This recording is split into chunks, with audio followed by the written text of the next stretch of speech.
ओम ज्ञानतिमिरान्धस्य ज्ञानाञ्जनशलाकया चक्षुरुन्मिलितं येन तस्मै श्रीगुरुवे नमः। श्रीचैतन्यमनोभीष्टं स्थापितं येन भूतले स्वयं रूप कदा मह्यं ददाति स्वपदान्तिकम्।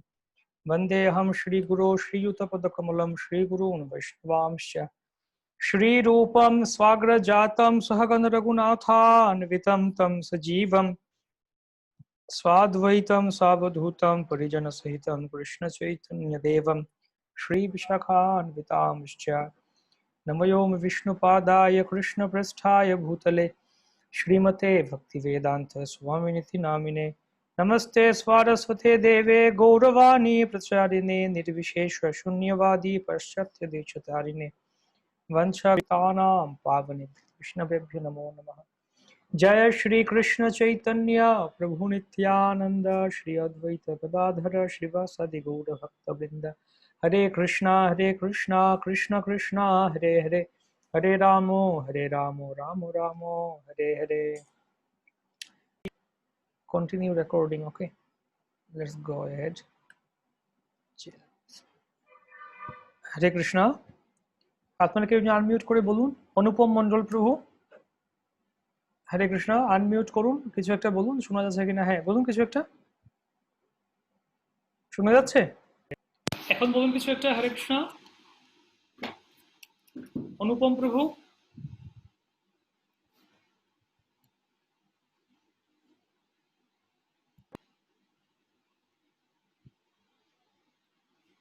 আচ্ছা আওয়াজ আপনার, আর আপনার আওয়াজ পাচ্ছি আমরা।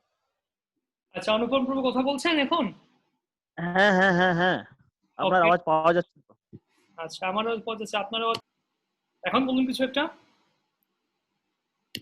তার মানে এখানে ডিসটার্ব হলো, কন্টিনিউ পাচ্ছি প্রভু। Okay fine, okay thank you. আপনার আওয়াজ কন্টিনিউ পাওয়া যাচ্ছে। ওকে, আপনি মিউট করে নিন।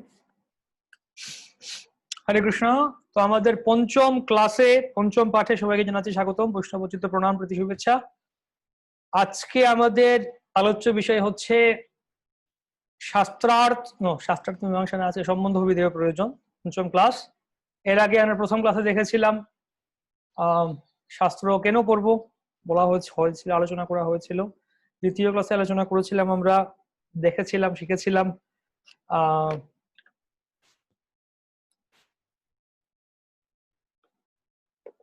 দ্বিতীয় ক্লাসের টপিকটা কি ছিল?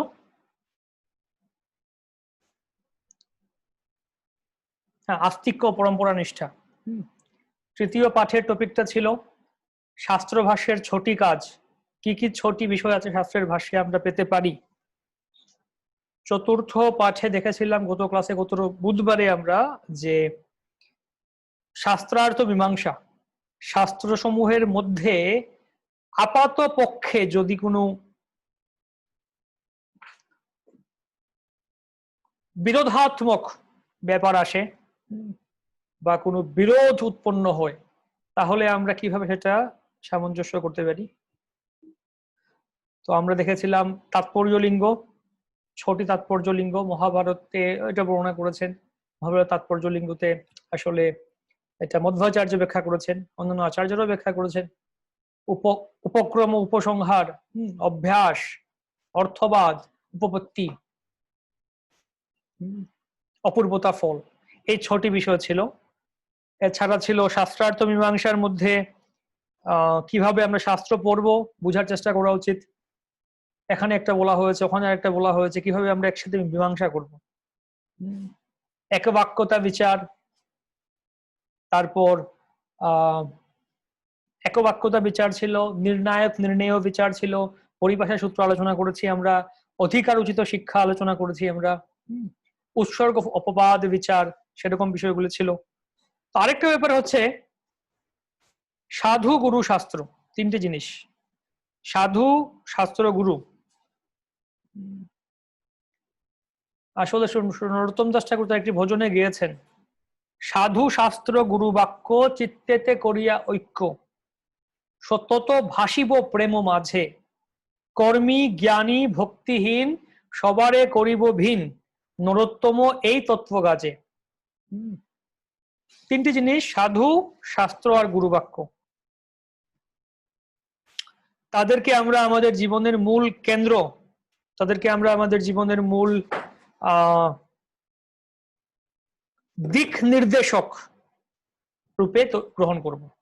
ঠিক যেরকম আমরা দেখেছি বিশাল এরোপ্লেন, ফ্লাইট, প্লেন যাচ্ছে, উড়োজাহাজ চলছে আকাশে। এত বড় একটা বিশাল এয়ারপ্লেন, এয়ারক্রাফট কিভাবে চলছে? এটা কম্পাসের উপর ভিত্তি করে, একটা কম্পাস এর উপর ভিত্তি করে দিক নির্ণয় করছে আকাশের উপর, কোনটা উত্তর, কোনটা দক্ষিণ, কোনটা পূর্ব, কোনটা পশ্চিম। বা বিশাল একটা জাহাজ, টাইটানিক, আরো বড় বড় জাহাজ হতে পারে, এত বড় জাহাজ হয়তো নেই এখন, ছোট জাহাজ আছে, যাই হোক, সেরকম জাহাজগুলি কিভাবে চলছে? কম্পাসের উপর ভিত্তি করে। আটলান্টিক সাগরে, প্রশান্ত মহাসাগরে, প্যাসিফিক ওশেনে চারদিকে শুধু জল জল জল জল জল। কিভাবে আপনি দিক নির্ণয় করবেন? কোন দিকে যাবেন আপনি? ওখানে তো জিপিআরএস দেখাবে না, ডানে যান, বায়ে যান, সামনে গিয়ে লেফট টার্ন নিন, এখানে গোল গোল ঘুরুন, এরকম না। তো কম্পাস দেখাবে কোন দিকটা উত্তর, কোন দিকটা দক্ষিণ, সেটা অনুযায়ী নাবিক, সেই সেলর বা সেই পাইলট দিক নির্ণয় করবেন। যদি কম্পাস নষ্ট হয়ে যায়, শেষ, দিক, গতি হারিয়ে ফেলবেন, দিক হারিয়ে ফেলবেন। তো এইভাবে একইভাবে আমাদের জীবনের তিনটি কম্পাস, সাধু, শাস্ত্র আর গুরু, তাদের কথা অনুযায়ী আমরা আমাদের জীবনটা পরিচালিত করব। সাধু শাস্ত্র গুরু বাক্য চিত্তেতে করিয়া ঐক্য, সতত ভাসিব প্রেম মাঝে। তাদের বাক্যটাকে চিত্তে ঐক্য, এটা একটা গুরুত্বপূর্ণ কথা। কি গুরুত্বপূর্ণ কথা? সাধু, আমি এই কথাটা লিখি এখানে, লেটস রাইট ইট ডাউন।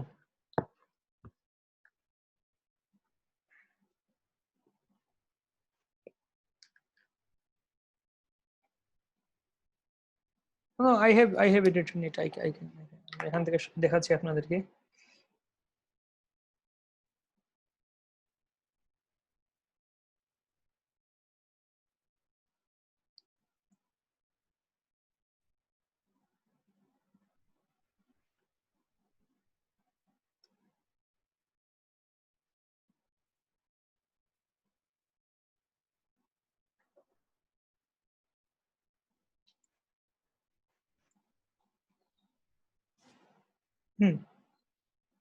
সাধু শাস্ত্র গুরু বাক্য চিত্তেতে করিয়া ঐক্য, সতত ভাসিব প্রেম মাঝে।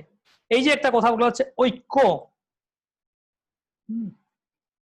এই তিনজনের বাক্যকে, সাধু শাস্ত্র গুরু বাক্য, এই তিনজনের বাক্যকে আমাদের কাকে ঐক্য করতে হবে? তাদের বাক্যটাকে ঐক্য করতে হবে। কেন? কারণ কখনো কখনো এমন হতে পারে সাধু এমন কথা বলতে পারে শাস্ত্রের সাথে মিলছে না, গুরু এমন কথা বলে উঠতে পারেন যা শাস্ত্রে মিলছে না। তাই এখানে যখন আমরা সাধু বা গুরুর কথা বলছি, এই সাধু হচ্ছেন শাস্ত্রানুগ সাধু, গুরু হচ্ছেন শাস্ত্রানুগ গুরু। অর্থাৎ সাধুকতার মানেই বোঝানো হচ্ছে এখানে যে সাধু শাস্ত্রের কথা অনুযায়ী কথা বলবেন, নিজের ইচ্ছা মতো না। যে সাধু শাস্ত্র অনুযায়ী কথা বলবেন তিনি হচ্ছেন সাধু। যে গুরু শাস্ত্রের সাথে মিল রেখে শাস্ত্রের কথা রিপিট করবেন, পুনরাবৃত্তি করবেন, তিনি হচ্ছেন গুরু। যদি কোনো সাধু শাস্ত্রের থেকে না বলে তিনি তার নিজের মন গড়া ভাবে কোনো কিছু বলেন, তাহলে সেই সাধুকে আমরা গ্রহণ করছি না। যদি কোনো গুরু শাস্ত্রের কথা না বলে নিজের মন গড়া ভাবে বলে থাকেন, সেই গুরুকে আমরা গ্রহণ করছি না। গুরুরপি অবলিপ্তস্য কার্য কার্যম অজানতঃ উৎপথ প্রতিপন্যস্য পরিত্যাগ বিধীয়তে। শাস্ত্রে বলা হয়েছে যদি কোনো গুরু গুরুরপি অবলিপ্তস্য, গুরুর কাজে আছেন কিন্তু তিনি কার্য অকার্যে ভেদ করতে পারছেন না, কোনটা করণীয় কোনটা বর্জনীয় তিনি ভেদ করতে পারছেন না, ইচ্ছা মতো বলেন যা ইচ্ছা করো, কি করণীয় কি বর্জনীয় তিনি নিজে নির্ণয় করতে পারছেন না, তাহলে এবং তিনি বিপদে চলে যাচ্ছেন, তাহলে সেই গুরুকে অবিলম্বে পরিত্যাগ করা উচিত। উৎপথ প্রতিপন্যস্য পরিত্যাগ বিধীয়তে, তাকে পরিত্যাগ করাই হচ্ছে বিধি। সেই গুরুকে পরিত্যাগ, বর্জন করা উচিত। তো এখানে আমরা সাধু গুরু শাস্ত্র বলতে বুঝাচ্ছি সাধুগুরু শাস্ত্র বলতে বোঝানো হচ্ছে যারা শাস্ত্রের অধীনে আছেন, এক কথায় বোঝা গেল। তো তাদের বাক্যটাকে আবার অনেক সময় এমনও হতে পারে সাধু হয়তো শাস্ত্রের বাক্য বলছেন, শাস্ত্র অনুযায়ী বলছেন, গুরুদেব হয়তো শাস্ত্র অনুযায়ী বলছেন, কিন্তু সেটাকে আমাদের বুঝতে হবে, সেজন্য ঐক্য সাধন করতে হবে, এক জায়গায় নিয়ে আসতে হবে, সামঞ্জস্য করতে হবে, সিনক্রোনাইজ যাকে বলা হয়। যখন আপনার নতুন ফোন কিনলেন, ফোনের মধ্যে আপনি জিমেইল অ্যাকাউন্ট দিয়ে সেট আপ করলেন, গুগল অ্যাকাউন্ট দিয়ে সেট আপ করলেন, তখন করবে কি, দেখাবে যে your Google account is getting synchronised with the cloud. Synchronise মানে সামঞ্জস্য বিধান হচ্ছে না, আপনার যে ইনফরমেশন ক্লাউডে রাখা আছে, অর্থাৎ ওই ইন্টারনেটে অনলাইনে দেয়া আছে, আর এখানে আপনার ফোনের মধ্যে ওই ইনফরমেশন চলে আসছে। গুগলে আপনার যে কন্ট্যাক্ট আছে, আপনার ভাই, বন্ধু, মা, বাবা, স্ত্রী, পুত্র, যার নাম্বারই সবার নাম্বার দেয়া আছে, যখন আপনি নতুন সেট কিনছেন, গুগল জিমেল অ্যাকাউন্ট দিচ্ছেন, সিনক্রোনাইজ হয়ে ওই নাম্বারগুলো এখানে চলে আসবে, একই সাথে সামঞ্জস্য বিধান।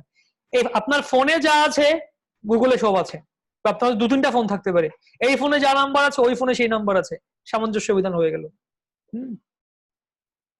আপনি হয়তো নোট করছেন, এখানে বিভিন্ন নোট আছে, এভার নোট, বিভিন্ন নোটবুক আছে বা ওয়ান নোট আছে, কম্পিউটারে আপনি নোট করছেন, কম্পিউটারটা ইন্টারনেটে কানেক্টেড আছে, আপনার ফোনের মধ্যেও ওয়ান নোট আছে। তো এই যে ডাটাটা, ডকুমেন্টটা, কেউ একজন এখানে স্ক্রিন শেয়ার করে কিছু একটা লেখার চেষ্টা করছেন, চিত্র শৈল্পিকতা দেখানোর চেষ্টা করছেন, তো আপনার ক্লাউডে যা আছে এখানে যা সিনক্রোনাইজ হয়ে গেল। তো সাধু গুরু শাস্ত্রের বাক্যটাকে যদি আমরা সিনক্রোনাইজ করতে না পারি, সামঞ্জস্য বিধান করতে না পারি, তখন কি হবে, এটা একদিকে, ওইটা একদিকে, ওইটা একদিকে, সমস্যা তৈরি হয়ে যাবে। তো এই তিনজনের মধ্যে মূল সেন্টার হচ্ছেন শাস্ত্র, শাস্ত্র হচ্ছেন মূল কেন্দ্রে, কেননা শাস্ত্রের ভিত্তিতে আমরা সাধুকে নির্ণয় করব, শাস্ত্রের ভিত্তিতে আমরা গুরুকে নির্ণয় করব। ঠিক যেরকম গত ক্লাসে দেখেছিলাম নির্ণায়ক নির্ণেয় বিচার, অর্থাৎ শ্রীমদ ভাগবতম হচ্ছে নির্ণায়ক, অন্যান্য গ্রন্থ হচ্ছে নির্ণেয়, একইভাবে এখানে শাস্ত্র হচ্ছে নির্ণায়ক আর সাধু এবং গুরু হচ্ছে নির্ণেয়। এখন যদি তাহলে এখন কথা হচ্ছে, ঠিক আছে বুঝতে পারলাম, সাধু এবং গুরুকে শাস্ত্রের সাথে মিলাতে হবে আমার, কিন্তু সাধু, মনে করুন আমি 5 কিলো চাল মাপবো, আমার বাটখারা আছে, দুদিকে দুটো দিক আছে, একদিকে আমি চালের বস্তা ব্যাগ রাখলাম, একটা ব্যাগের মধ্যে চাল রাখলাম, আরেকদিকে আমি 5 কিলো ওজনের বাটখারা, যাকে বলা হয় স্টোন, মেজারিং স্টোন রাখবো আমি। কিন্তু যদি আমার ওই মেজারিং স্টোনটা, বাটখারাটা যদি হারিয়ে যায়, যে 5 কিলো ওজনের যে পাথরটা হারিয়ে গেল, তাহলে কি হবে? আমার কাছে পাথরই নেই, কিভাবে মাপবো আমি? হবে না এটা। এখানে শাস্ত্র হচ্ছে মূল সেই বাটখারাটা বা সেই পাথরটা, পরিমাপক, নির্ণায়ক, যার উপর ভিত্তি করে আমি সাধু এবং গুরুকে দেখবো, চিনবো, প্রকৃত সাধুকে চিনবো, প্রকৃত গুরুকে চিনবো। হ্যাঁ, তো এখন যদি আমার কাছে বাটখারাটা বা পাথরটাই না থাকে, আমি কিভাবে মাপবো? একইভাবে যদি আমি শাস্ত্রই না থাকে আমার কাছে, আমি সাধু আর গুরুকে কিভাবে চিনতে পারবো? তো সেজন্য আমাদেরকে আগে সর্বাগ্রে শাস্ত্রের শরণ গ্রহণ করতে হবে, শাস্ত্র বুঝার চেষ্টা করতে হবে, তবেই আমরা বুঝতে পারবো যে সাধু এবং গুরুদেব শাস্ত্রের সাথে মিলছেন কিনা। গুরু বলতে এখানে দীক্ষা গুরু, শিক্ষা গুরু, পথ প্রদর্শক গুরু, বর্তমান প্রদর্শক গুরু, বিভিন্ন গুরুরা আছেন। যদি আমরা নিজেরা শাস্ত্র না পড়ি, না বুঝি, না জানি, তাহলে কিভাবে বুঝবো, মিলাবো কিভাবে যে এই সাধু উনি ঠিক কথা বলছেন, বা এই অমুক একজন গুরু বা অমুক একজন শিক্ষা গুরু, এখন তো অনেক শিক্ষা গুরু আছেন, তো একজন ব্যক্তি তিনি সঠিক কথা বলছেন কিনা সেটা আমরা কিভাবে বিচার করব, যা হচ্ছে বিচার্য বিষয়। আগে আমাদের শাস্ত্রের শরণ গ্রহণ করতে হবে, শাস্ত্রার্থ মীমাংসা আমাদের বুঝতে হবে, শাস্ত্র ভালো করে পড়তে হবে। আসলে ট্রেডিশনালি এমনকি গুরু গ্রহণ করাটাও কেমন ছিল, যেমন আমাদের সনাতন গোস্বামীপাদ তিনিও বলছেন, বা আমাদের ইসকন ডিসাইপল কোর্স সেখানেও বলা হয়, গুরু গ্রহণ করার আগে কমপক্ষে 1 বছর সেই গুরুদেবের সাথে থাকা, তার সাথে ভ্রমণ করুন বা তার সাথে থাকুন, তার সেবা করুন, তার কাছ থেকে শিক্ষা গ্রহণ করুন। কেন? কারণ মিলাতে হবে, শিষ্য গুরুদেবকে মেলাবেন, গুরুদেব শিষ্যকে মেলাবেন, মিলছে কিনা, সিনক্রোনাইজ হচ্ছে কিনা, ঐক্য হচ্ছে কিনা। ওই ঐক্য সাধন না হলে না, পরবর্তীতে অনৈক্য দেখা দেবে, পরবর্তীতে ঝামেলা হয়ে যায়। তো সেজন্য আমি এলাম দীক্ষা নিয়ে নিলাম, সেরকম না। ট্রেডিশনালি ব্যাপারটা সহজ ছিল। ট্রেডিশনালি বা বৈদিক যুগে এই যে গুরুদেব নিয়ে এটা একটা বড় একটা ইস্যু আসলে বিভিন্ন জায়গায়, শুধু সব সম্প্রদায়ের মধ্যে এটা একটা ইস্যু, গুরুদেবের পতন হচ্ছে। আমরা যে ভক্ত গোষ্ঠীতে কৃষ্ণ ভাবনার সঙ্গে আছি, আমাদের মধ্যে এমন না, আমাদের মধ্যে আছে অন্যান্য মঠে আছে বা অন্যান্য এই সম্প্রদায় ওই সম্প্রদায়, বিভিন্ন জায়গাতে এটা একটা ইস্যু হয়ে দাঁড়িয়েছে। বিভিন্ন বৈষ্ণব সম্প্রদায়ের মধ্যেও সন্ন্যাসীদের পতন বা গুরুদেবের এটা হচ্ছে হচ্ছে তো এটা একটা কেন এরকম হচ্ছে, কেননা এখনকার আমরা আমরা ওই সিস্টেমটা ফলো করে যাচ্ছি না। আগে যারা ছিলেন তারা নিজেরা শুরু থেকে শাস্ত্র পড়তেন, গুরু গ্রহণের আগে নিজেরা শাস্ত্রটা ছিল, শাস্ত্রের শিক্ষাটা সব জায়গায় ছিল, গুরুকুল ছিল, শাস্ত্র শিক্ষা ছিল, শাস্ত্র পড়তেন সবাই, নিজেরা সংস্কৃত জানতেন, শাস্ত্র পড়তেন। এবং তারপর তার মানে তাদেরকে কেউ ঠকাতে পারতো না যে হুট করে একটা কিছু বলে দিল না, জেনে শুনে বুঝে যে এই গুরুদেব, এই ব্যক্তি উনি গুরু, উনি কি আসলে ঠিক গুরু কিনা, উনার কথায় মিলাবো। এখন হয়তো অনেক ভণ্ড গুরু আছে বাজারে বা আমাদের সমাজে আশেপাশে, তাদেরকে দেখে আমরা হাসছি যে আরে এরা করছে কি, এরা ঠকাচ্ছে, বা এরা হয়তো আমিষ আহার করছে, অনেকে আমিষ আহার করাচ্ছে শিষ্যদেরকে দিয়ে, বা আমিষ বুঝে শিষ্যদের দীক্ষা দিয়ে দিচ্ছে, বা হয়তো আরো বিভিন্ন কিছু করছে, অনাচার করছে তারা, আমরা এদেরকে নিয়ে হাসছি। কিন্তু আমরা কেন হাসছি এদেরকে নিয়ে এখন? যেহেতু আমরা এখন প্রভুপাদের শিক্ষা পেয়ে গিয়েছি, গ্রন্থগুলো পড়ছি, বা আমরা একটা ধারায় চলে এসে এখন হাসছি আমরা। যদি আমরা এই শিক্ষা ধারায় না আসতাম, আমরা হয়তো ওদের মতো থাকতাম, আমরা হয়তো এরকমই করতাম, আমরা হয়তো একটু আগে আসছি, এই জন্য আমরা এটা কি করছে, এরা অনাচার করছে, নিজের ইচ্ছা মতো কিছু একটা যা ইচ্ছা করছে তারা, কত অনেক কিছু অপসম্প্রদায় আছে। তো একইভাবে আমাদেরকে আরো ঐকান্তিক হতে হবে এবং সাধু গুরু শাস্ত্রটাকে আরো সমন্বয় করতে গেলে, না করলে মিলবে না। অমুক ব্যক্তি এটা বলেছেন, অমুক ব্যক্তি এটা বলেছেন, অমুক আমার শিক্ষাগুরু এটা বলেছেন, বা আমার মন্দিরের অধ্যক্ষ বা আমার নাম আমার সিনিয়র একজন লিডার নেতা উনি এরকম বলেছেন। ঠিক আছে, যে যাই বলুন না কেন, কিন্তু আগে দেখতে হবে আমাদেরকে যে এই কথাগুলি মিলছে কিনা শাস্ত্রের সাথে, শাস্ত্রের সাথে ঐক্যবদ্ধ হয়ে যাচ্ছে কিনা, নাকি একটা কিছু বলে দিলেন। কর্তৃপক্ষ, এটা কর্তৃপক্ষের নির্দেশ, ভালো, আমাদের মানতে হবে কর্তৃপক্ষের নির্দেশ, অবশ্যই মানা উচিত। কিন্তু সেই কর্তৃপক্ষ সঠিক পরম্পরায় যুক্ত আছেন কিংবা সঠিক শিক্ষার কথা বলছেন কিনা। আর না হলে অনেক এই ধরনের, কেন এই ধরনের এত বাবা যারা আছে, এই যাকে বলে আশারাম বাপু আর এই যে অনেক কিছু বলছে, এরা আছে রাম রহিম, এরা কেন এরকম হচ্ছে, এরা কেন এরকম ঠকাতে পারছে লোকদেরকে? কারণ আমাদের লোকেরা আমরা সস্তা জিনিস চাই, সস্তা জিনিস চাই। ঠিক আছে, অমুক বাবা ভালো, ওনার অনেক ফলোয়ার আছেন, এবং যা কিছু একটা টাকা দক্ষিণা দিয়ে দিলাম, ওনার শিষ্য হয়ে গেলাম, বাস আমি সবাইকে বলতে পারবো যে আমি আমি আমি একজন ধার্মিক ব্যক্তি, কিন্তু নিজে আমি যাচাই বাছাই করতে চাই না। যাই হোক, এটা তো আলাদা টপিকে চলে যাচ্ছি আমরা, বা আমরা এটাকে আলাদা টপিক না, একই টপিক, কিন্তু এটাকে বিস্তার করতে গেলে অনেক বিষয় আছে।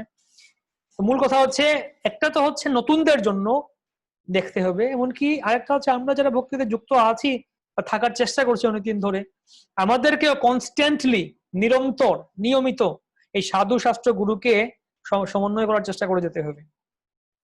সাধু শাস্ত্র গুরু বাক্য মিলছে কিনা, একই ধারায় যাচ্ছে কিনা, না হলে কি হবে লাভ?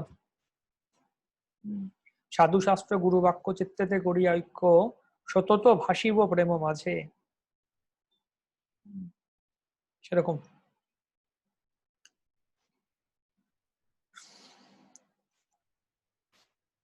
ওকে, তার মধ্যে সাধু, কেউ বলতে পারেন ঠিক আছে আমি হয় সাধু না হয় গুরু, না যে কোনো একটা, কিন্তু না, এই যে সাধু বা গুরু বা শাস্ত্র না, সাধু ও গুরু, সাধু এবং গুরু এবং শাস্ত্র, সাধুও চাই, গুরুও চাই, শাস্ত্র চাই, তিনটিই চাই।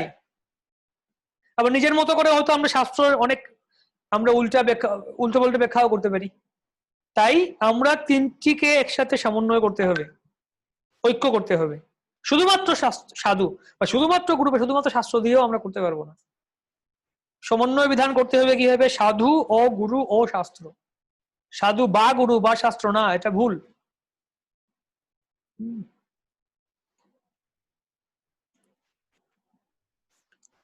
তো এই হচ্ছে মূল কথা। তো আজকে আমরা আমাদের আজকের লেসনে আমরা প্রবেশ করব, সেটা হচ্ছে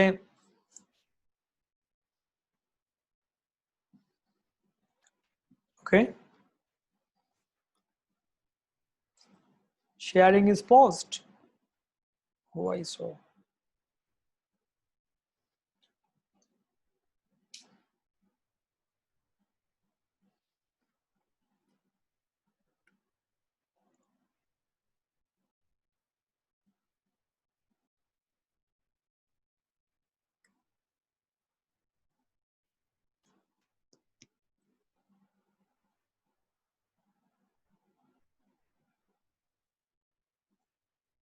হুম,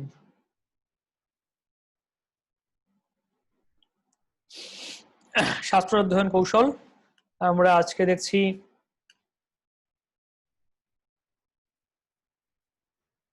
শ্রীল রবীন্দ্র ভক্তিবেদান্ত স্বামী শিল প্রভুপাদ কি জয়।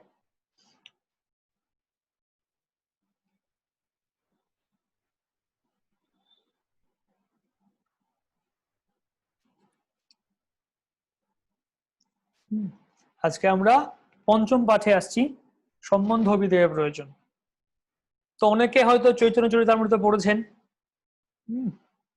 এবং চৈতন্য চরিতামৃতের শুরুতে বা আমরা অনেক সময় মঙ্গলাচরণ করি, মঙ্গলাচরণের সময় বলা হয়ে থাকে, বিশেষ করে 3টি প্রণাম মন্ত্র বলে থাকি আমরা।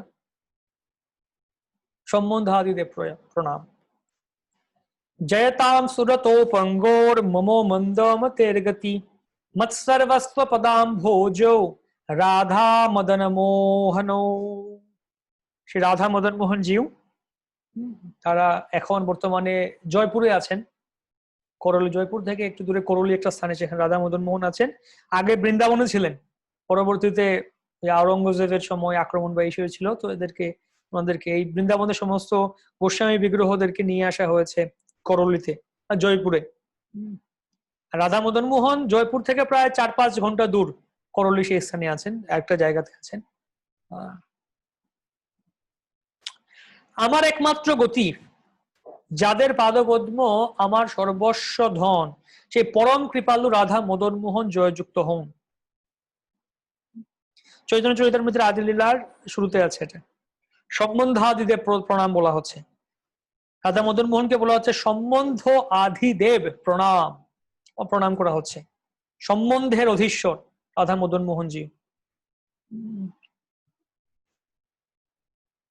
তারপর হচ্ছেন অবিধেয়াদিদেব, প্রণাম করা হচ্ছে। দিব্যাদ বৃন্দ্যারণ্য কল্পধ্রুমাদঃ শ্রীমদ রত্নাগার সিংহাসনস্থৌ শ্রীমদ রাধা শ্রীল গোবিন্দ দেব পৃষ্ঠালিভি সেব্যমানো স্মরামি। শ্রী রাধা গোবিন্দ দেব কি জয়। জ্যোতির্ময় শুভা বিশিষ্ট বৃন্দাবনের অরণ্যে কল্প বৃক্ষ তলে রত্ন মন্দিরস্থ সিংহাসনের উপরে উপবিষ্ট শ্রী শ্রী রাধা গোবিন্দ তাদের অন্তরঙ্গ পার্ষদ বৃন্দ সখীগণ কর্তৃক সেবিত হচ্ছেন। আমি তাদের স্মরণ করি।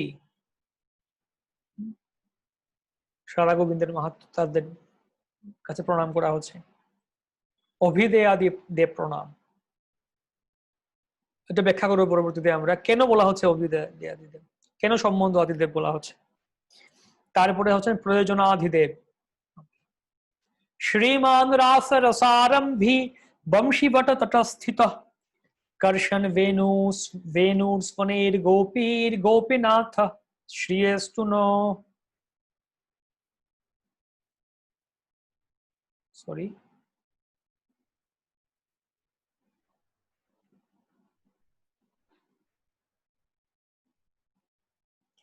রাস নৃত্য রসের প্রবর্তক বংশীপর তটস্থিত পরম সুন্দর শ্রী গোপীনাথ বেণুধ্বনি দ্বারা গোপীগণকে আকর্ষণ করেন। তিনি আমাদের মঙ্গল বিধান করুন। সে গোপীনাথ, তিনি আমাদের মঙ্গল বিধান করুন। তারপরে চৈতন্য চরিতামৃতে গ্রন্থকর্তা শ্রীল কুসুমদাস কবিরাজ গোস্বামী বলছেন, এই তিন ঠাকুর গৌরিয়াকে করিয়াছেন আত্মসাৎ, এ তিনের চরণ বন্দ তিনে মোর নাথ। এই তিন ঠাকুর, শ্রী রাধা মদন মোহন, শ্রী রাধা গোবিন্দ দেব, শ্রী রাধা গোপীনাথ, এই তিন ঠাকুর গৌরিয়াকে করিয়াছেন আত্মসাৎ। আত্মসাৎ করেছেন অর্থাৎ গ্রহণ করেছেন, নিজের মতো নিজের কাছে গ্রহণ করেছেন এই তিন ঠাকুর। এই তিনেরও চরণ বন্ধ তিনে মোর নাথ। এই তিনজনের চরণ বন্দনা করো, এবং তিনজন হচ্ছেন আমার নাথ। গৌড়িয়া মানে গৌড়ীয় ভক্ত, গৌড়ীয় বৈষ্ণব। তো গৌড়ীয় বৈষ্ণবদের জন্য এই তিন ঠাকুর হচ্ছেন মূল। শ্রী শ্রী রাধা মদন মোহন, শ্রী রাধা গোবিন্দ, শ্রী রাধা গোপীনাথ। বলা হচ্ছে, তাদের কাহিনী বর্ণনা করা হচ্ছে, লীলা বর্ণনা করা হচ্ছে যে যখন শ্রী পরমেশ্বর ভগবান শ্রীকৃষ্ণচন্দ্রের অন্তর্ধানের পর তার প্রপৌত্র বজ্রনাভ, বজ্রনাভ যিনি ছিলেন, কৃষ্ণের পুত্র হচ্ছেন প্রদ্যুম্ন, প্রদ্যুম্নের পুত্র হচ্ছেন অনিরুদ্ধ, আর অনিরুদ্ধের পুত্র ছিলেন বজ্রনাভ। সেই বজ্রনাভ যিনি ছিলেন, তিনি কার কাছে বর্ণনা করছেন এটা, বা সেই বজ্রনাভ তিনি ছিলেন মথুরার রাজা। ভাগবতে বর্ণনা করা হচ্ছে প্রথম স্কন্ধে, যুধিষ্ঠির মহারাজ কৃষ্ণের অন্তর্ধানের পর বজ্রনাভকে মথুরার রাজা বানান, আর পরীক্ষিত মহারাজকে হস্তিনাপুরের রাজা বানান, বানিয়ে তিনি গৃহত্যাগ করেন। তো সেই বজ্রনাভ তিনি বৃন্দাবনে যান এবং শ্রীকৃষ্ণের সেই লীলাবিলাস, লীলা বিজড়িত সে স্থান দর্শন করেন এবং অনেক স্থানগুলি আবার পুনঃসংস্কার করেন। এবং তিনি তখন সেখানে তিনটি বিগ্রহ নির্মাণের জন্য নির্মাণ করতে বলেন ভগবানের, তিনটি বিগ্রহ। আর তখন যেহেতু একমাত্র উত্তরা দেবী ছিলেন, পরীক্ষিত মহারাজের মাতা উত্তরা দেবী ছিলেন অবশিষ্ট, যিনি স্বচক্ষে কৃষ্ণকে দর্শন করেছিলেন, আর বাকি সবাই অন্তর্ধান করেছিলেন এর মধ্যে, ওই সময়ের মধ্যে বাকি সবাই অন্তর্ধান হয়ে গেছিল, শুধুমাত্র উত্তরা দেবী ছিলেন পরীক্ষিত মহারাজের মা, যিনি সরাসরি কৃষ্ণকে দেখেছেন। আমরা ভাগবতের প্রথম স্কন্ধ সপ্তম অধ্যায়ে দেখতে পাই, যখন কৃষ্ণ যেতে গমনোদ্যত হয়েছিলেন হস্তিনাপুর ছেড়ে, হস্তিনাপুর পরিত্যাগ করে দ্বারকার উদ্দেশ্যে গমনোদ্যত, সেই শ্রীকৃষ্ণচন্দ্রের কাছে দৌড়ে আসেন, তিনি ছুটে আসেন, পাহি পাহি মহাযোগিন দেবদেব জগৎপতে নান্যৎ ত্বদ অভয়ম পশ্যেয় তত্র মৃত্যু পরস্পরম। আমাকে রক্ষা করুন, রক্ষা করুন, রক্ষা করুন, ছুটে আসছেন। তো সেই উত্তরা দেবী ছিলেন একমাত্র ব্যক্তিত্ব যিনি সরাসরি কৃষ্ণকে দর্শন করেছিলেন। তাই তাকে ডেকে আনা হলো যে কৃপা করে আপনি আসুন এবং এই বিগ্রহদের দর্শন করুন এবং বলুন তারা কেমন দেখতে। তখন উত্তরা দেবী এলেন এবং তিনি দেখে, আমার এক্স্যাক্টলি মনে আসছে না কোন বিগ্রহের কোন অঙ্গের কথা বলছেন, কিন্তু তিনি এরকম বলছিলেন যে একজন মনে হচ্ছে মদন মোহনের চরণ হচ্ছে কৃষ্ণের চরণের মতো এজ ইট ইজ, গোবিন্দদেবের মুখমণ্ডল বা বক্ষ এরকম, আর গোপীনাথের বক্ষ গোবিন্দদেবের মুখমণ্ডল এরকম বলছিল, না হয় ইন্টারচেঞ্জ হচ্ছে এখানে, হয় গোপীনাথের বক্ষ গোবিন্দদেবের মুখমণ্ডল, না হয় গোবিন্দদেবের বক্ষ আর গোপীনাথের মুখমণ্ডল, দুটো এটা ইন্টারচেঞ্জ যাই হচ্ছে। এটা বলছিলেন যে এই তিন বিগ্রহ মানে এজ ইট ইজ কৃষ্ণের মতো দেখতে বা কৃষ্ণের মতো ফিচার দর্শনে। তো এই জন্য বলছেন যে এই তিন বিগ্রহ মিলে এক বিগ্রহ, তিন বিগ্রহের দর্শন করলে পুরো কৃষ্ণের দর্শন হচ্ছে মনে হচ্ছে সরাসরি। তো এখনো জয়পুরে আছে, জয়পুরে বর্তমানে রাধা মদন মোহন আর রাধা গোবিন্দ দেবের বিগ্রহ আছেন, আর জয়পুর থেকে 5 ঘন্টা দূর সেই করলিতে আর না, রাধা মদন মোহন আছেন করলিতে, জয়পুর থেকে 5 ঘন্টা দূরে, আর রাধা গোবিন্দ দেব আর রাধা গোপীনাথ আছেন জয়পুরে। তার আগে বৃন্দাবনে ছিলেন, পরবর্তী সমস্ত বিগ্রহদেরকে জয়পুরে শিফট করা, স্থানান্তর করা হয়, কেননা ওই আওরঙ্গজেব বা মুঘলদের সময় আক্রমণ করা হচ্ছিল বিভিন্ন মন্দিরগুলোতে। তো এখনো বলা হয় এরকম যে যদি কেউ একদিনে এই তিন বিগ্রহকে দর্শন করতে পারেন গিয়ে, হ্যাঁ, রাধাকান্ত মন্ডল প্রভু গোবিন্দের বক্ষ, মদন মোহনের চরণ আর গোপীনাথের মুখমণ্ডল, ধন্যবাদ প্রভু। হ্যাঁ, গোবিন্দদেবের বক্ষ, মদন মোহনের চরণ আর গোপীনাথের মুখমণ্ডল এজ ইট ইজ কৃষ্ণের মতো। তাদেরকে দর্শন করলে পুরো পরমেশ্বর ভগবান শ্রীকৃষ্ণ দর্শনের অবশ্যই সরাসরি সাক্ষাৎ, যাকে দর্শন করবো কৃষ্ণজি রূপ। কিন্তু বলা হচ্ছে সেরকম সে লীলা বর্ণনা করা হচ্ছে। বলা হয় যদি একদিনের মধ্যে দর্শন করা যায় 3 বিগ্রহকে, তাহলে বিশেষ সুবিশেষ কৃপা লাভ করা যায়। তো গত বছর গিয়েছিলাম আমরা গেছিলাম গত কার্তিকে, প্রথমবার আমি যাই সেখানে। তো আমরা প্রথমে যাই গোবিন্দদেবের কাছে জয়পুরে। আমরা গিয়ে পৌঁছলাম সকাল মধ্যরাত প্রায় 2টা বা 3টার দিকে পৌঁছলাম গিয়ে স্টেশনে জয়পুরে। তারপর সেখান থেকে 2টার দিকে পৌঁছলাম। ওখান থেকে ওই মন্দিরে যেতে যেতে প্রায় আধা ঘন্টা লাগলো, এরকম লাগলো। টোটো ট্যাক্সি নিয়ে প্রায় 3টা বাজলো আমাদের পৌঁছতে। একদম থমথমে, একদম নিরিবিলি ঠান্ডা। তো আমাদেরকে বলছেন, আমরা বলি কখন যেতে, বলতে না 4টা বাজে ঢুকতে পারবেন ভিতরে। তো আমরা 1 ঘন্টা অপেক্ষা করলাম, একটু ঠান্ডা ছিল, বাইরে ছিল, অপেক্ষা করছি ঠান্ডার মধ্যে। আমরা 3 জন ছিলাম। 4টা বাজলো, বললো ঠিক আছে ঢুকতে পারেন। ঢুকলাম। তারপর দেখছি কিছু লোক আসছে, ওই দিন একাদশীর দিন ছিল, আবার লোক আসছে আসছে আসছে আসছে আসছে। ওই 4টা থেকে 4:30টার মধ্যে, আধা ঘন্টার মধ্যে প্রায় 20 থেকে 30 হাজার লোক এসছেন। প্রায় 20 থেকে 30 হাজার লোক বলছেন ওই দিন। কার্তিক মাস ছিল, তার উপর একাদশী ছিল ওই দিন। প্রায় 30,000 ভক্ত মঙ্গল আরতি দর্শন করার জন্য, সব লোকাল, জয়পুরের লোকাল বলছে। সাধারণত বলা হচ্ছে 5-6 হাজার লোক প্রতিদিন হন মঙ্গল আরতিতে, কিন্তু ওই কার্তিক মাসে একাদশী মানে আর প্রচুর, আর বিভিন্ন জায়গা থেকে লোকেরা আসেন। মানে ভরে গেছে মন্দির একদম মুহূর্তে, ওই মঙ্গল আরতির আগে একদম পুরো দাঁড়ানোর জায়গা হচ্ছে না। তো মঙ্গল আরতি হলো, এখানে দাঁড়িয়ে আছি আমরা, মঙ্গল আরতি হলো। তারপরে পরবর্তী মন্দিরে, অনেকগুলো মন্দির আছে এখানে, রাধা গোবিন্দদেব, রাধা দামোদর, সেরকম মন্দিরগুলোতে, দামোদর ওখানেও ভিড় প্রত্যেকটা মন্দিরে। যাই হোক, তারপর সেখান থেকে আমরা গেলাম করৌলিতে। ওই তো বিশেষ অভিজ্ঞতা ছিল দর্শন করা এই বিগ্রহদেরকে একই সাথে।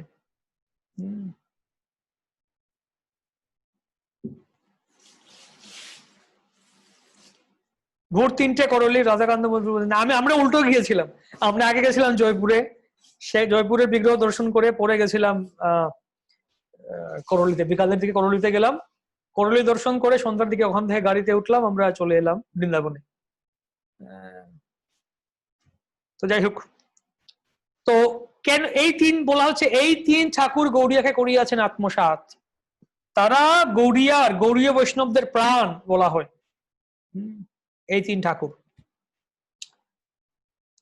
তাদের সম্বন্ধে আমরা দেখবো। সম্বন্ধ বিধেয় প্রয়োজন আদিতে গুরুত্বপূর্ণ কথা বলছেন এখানে। এখন সম্বন্ধ অবিধেয় প্রয়োজন, এই 3টি ব্যাপার আমাদের সব তত্ত্ব দর্শনের মূল। তত্ত্ববস্তু কৃষ্ণ, কৃষ্ণ ভক্তি প্রেমরূপ, নাম সংকীর্তন সর্ব আনন্দ স্বরূপ। পরম তত্ত্ববস্তু হচ্ছেন শ্রীকৃষ্ণ, এবং সেই শ্রীকৃষ্ণের প্রতি বিশুদ্ধ প্রেমজনিত ভক্তি লাভ হয় তার দিব্য নাম সংকীর্তন করার মাধ্যমে। আর এই নাম সংকীর্তন হচ্ছে সমস্ত আনন্দের মধ্যে শ্রেষ্ঠ আনন্দ। তত্ত্ববস্তু 3টি, কৃষ্ণ, কৃষ্ণ ভক্তি আর প্রেম। কৃষ্ণ, কৃষ্ণ ভক্তি, প্রেম। তত্ত্ববস্তু কৃষ্ণ, কৃষ্ণ ভক্তি প্রেম রূপ, নাম সংকীর্তন সর্ব আনন্দ স্বরূপ।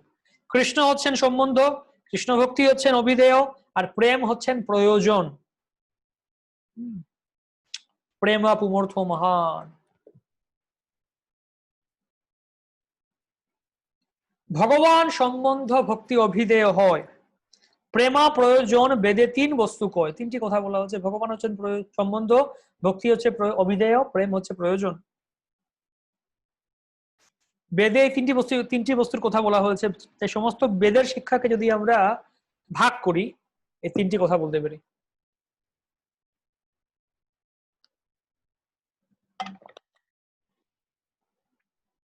মনে করুন আপনি কলকাতার রাস্তা দিয়ে হেঁটে যাচ্ছেন, আমার মায়াপুরে এসছেন, মায়াপুর ধামে হাঁটছেন, হঠাৎ করে দেখা গেল কোনো একটা টিভি চ্যানেল, নিউজ চ্যানেল চলে এলো, রিপোর্টার চলে এলো।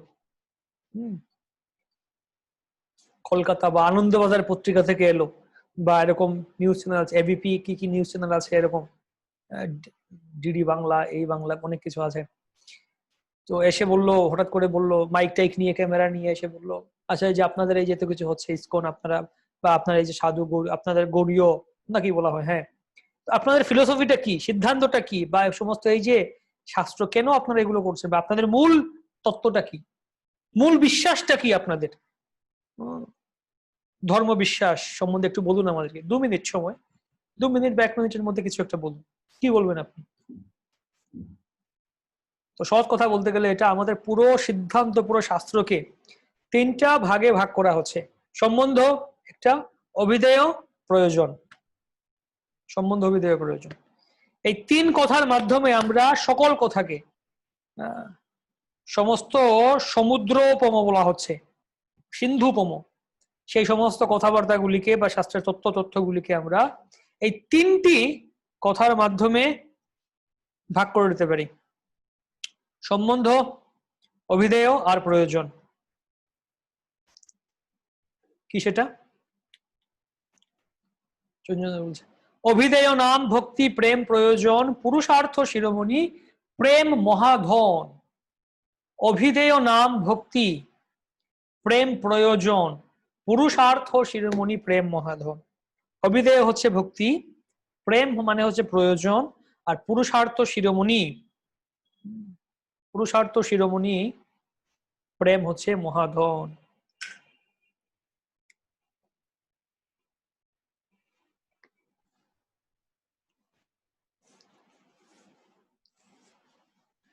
বেদশাস্ত্রে কহে সম্বন্ধ অভিধেয় প্রয়োজন, কৃষ্ণ কৃষ্ণ ভক্তি প্রেম 3 মহাধন। বেদশাস্ত্রে 3টি কথাই বলা হচ্ছে: সম্বন্ধ, অভিধেয়, প্রয়োজন, কৃষ্ণ, কৃষ্ণ ভক্তি, প্রেম, এই 3 মহাধন। সম্বন্ধ হচ্ছেন কৃষ্ণ, অভিধেয় হচ্ছেন কৃষ্ণ ভক্তি, প্রেম হচ্ছেন প্রয়োজন।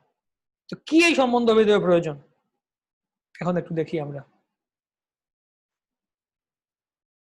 সম্বন্ধ, প্রথমত সম্বন্ধ কথার ব্যুৎপত্তিগত অর্থ করতে গেলে আমরা বলতে পারি যে সম্বন্ধ মানে হচ্ছে সমযোগ বন্ধন। সমযোগ বন্ধন, যোগ অল প্রত্যয় বলা হয়। সম বন্ধন অল প্রত্যয় করে সম্বন্ধ হয়। সম, এটাকে এরকম এরকম ব্যাখ্যা করা হচ্ছে,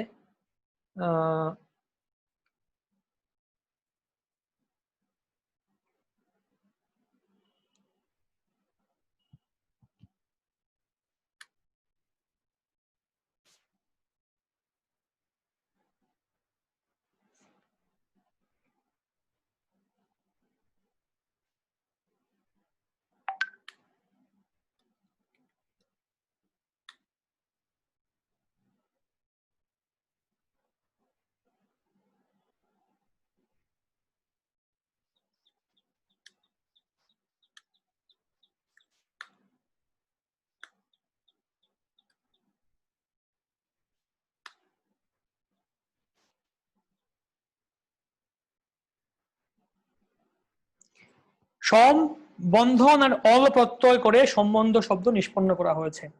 সম্যক রূপ বন্ধন বলতে কি বোঝা যায়? অর্থাৎ সম্বন্ধন বলতে হয় সম্যক রূপ বন্ধন, একটা বন্ধন, একটা বন্ধন, সম্যক রূপে বন্ধন, অর্থাৎ যে বন্ধনটা নিত্য, যে বন্ধনের কোনো সময় মোচন হবে না, যে বন্ধন কখনো ছুটবে না, সম্যক রূপে বন্ধন।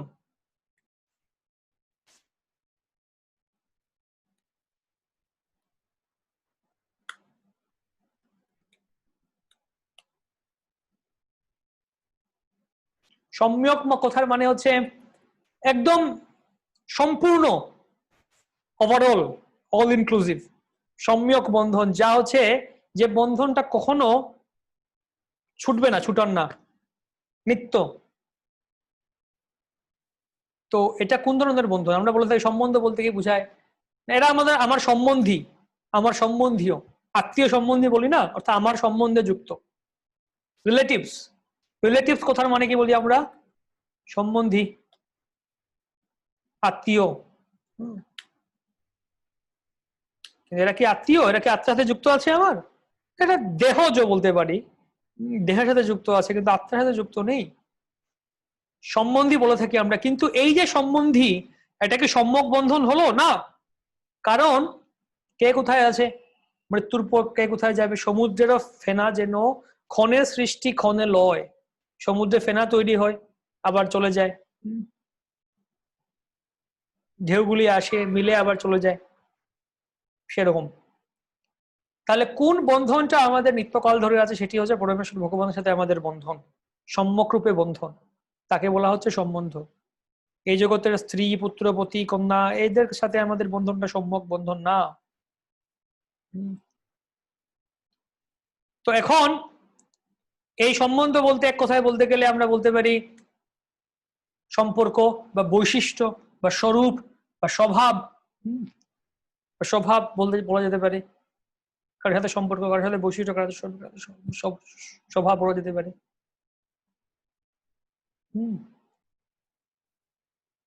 একের সাথে আরেকের সম্পর্ক বা কোনো একটা নির্দিষ্ট বস্তু বা নির্দিষ্ট কোনো কিছুর বৈশিষ্ট্য কি, নির্দিষ্ট দিকগুলি কি কি আছে, তার স্বরূপটা কি, পরিচয়টা কি, স্বভাবটা কি, বিভিন্নভাবে ব্যাখ্যা করা যেতে পারে এটাকে।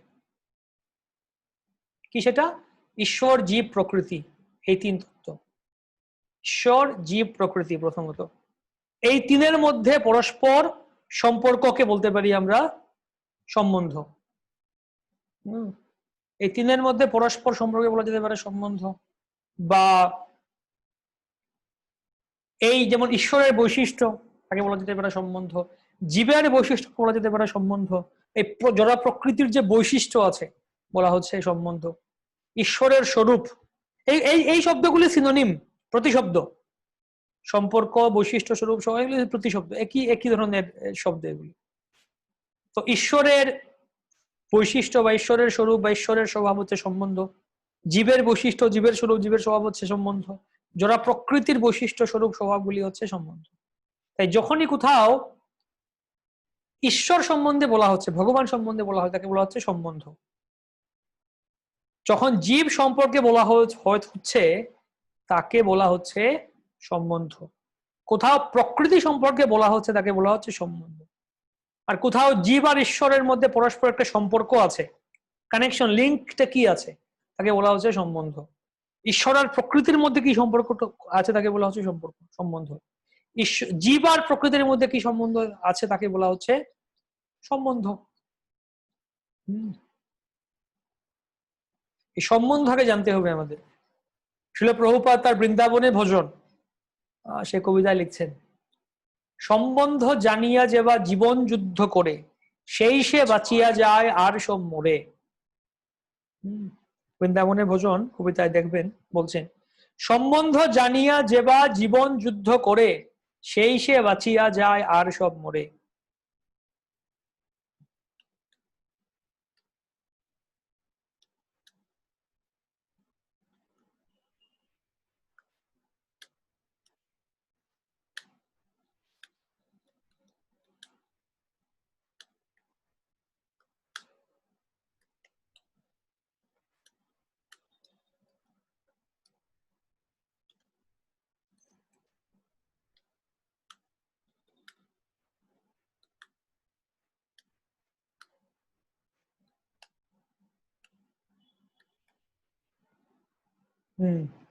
এই ছিল প্রভুপাদের কথা,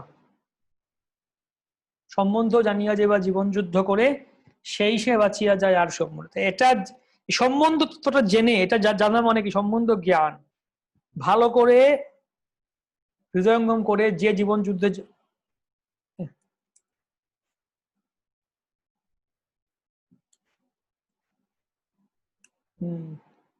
যাবে,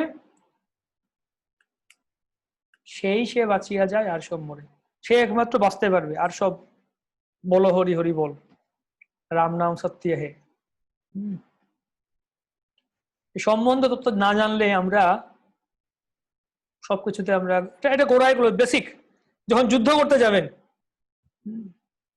ভারত পাকিস্তান যুদ্ধ হচ্ছে বা মনে করুন ক্রিকেট ম্যাচ হচ্ছে বা ফুটবল ম্যাচ হচ্ছে, দুই পক্ষের ক্রিকেট খেলা হচ্ছে সব ইন্ডিয়া পাকিস্তান, খেলার আগের দিন বা খেলার আগে ও হয়তো আগামী মাসে টুর্নামেন্ট শুরু হবে, বিশ্বকাপ, বা মনে করুন আগামী মাসে ইন্ডিয়া পাকিস্তান একটা টুর্নামেন্ট শুরু হবে, আগে থেকে প্র্যাকটিস করছেন ইন্ডিয়ার ভারতীয় খেলোয়াড়েরা, পাকিস্তানি খেলোয়াড়েরা।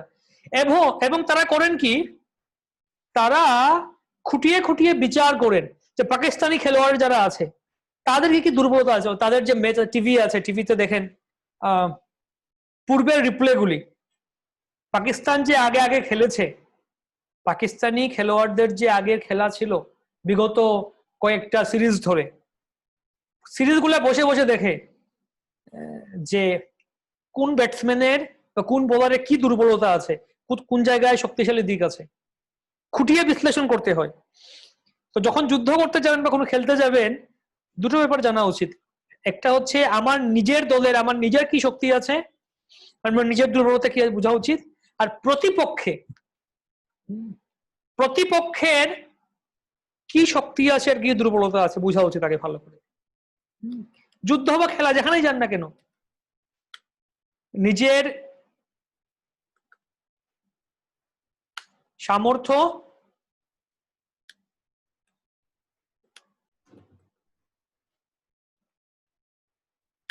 নিজের দুর্বলতা,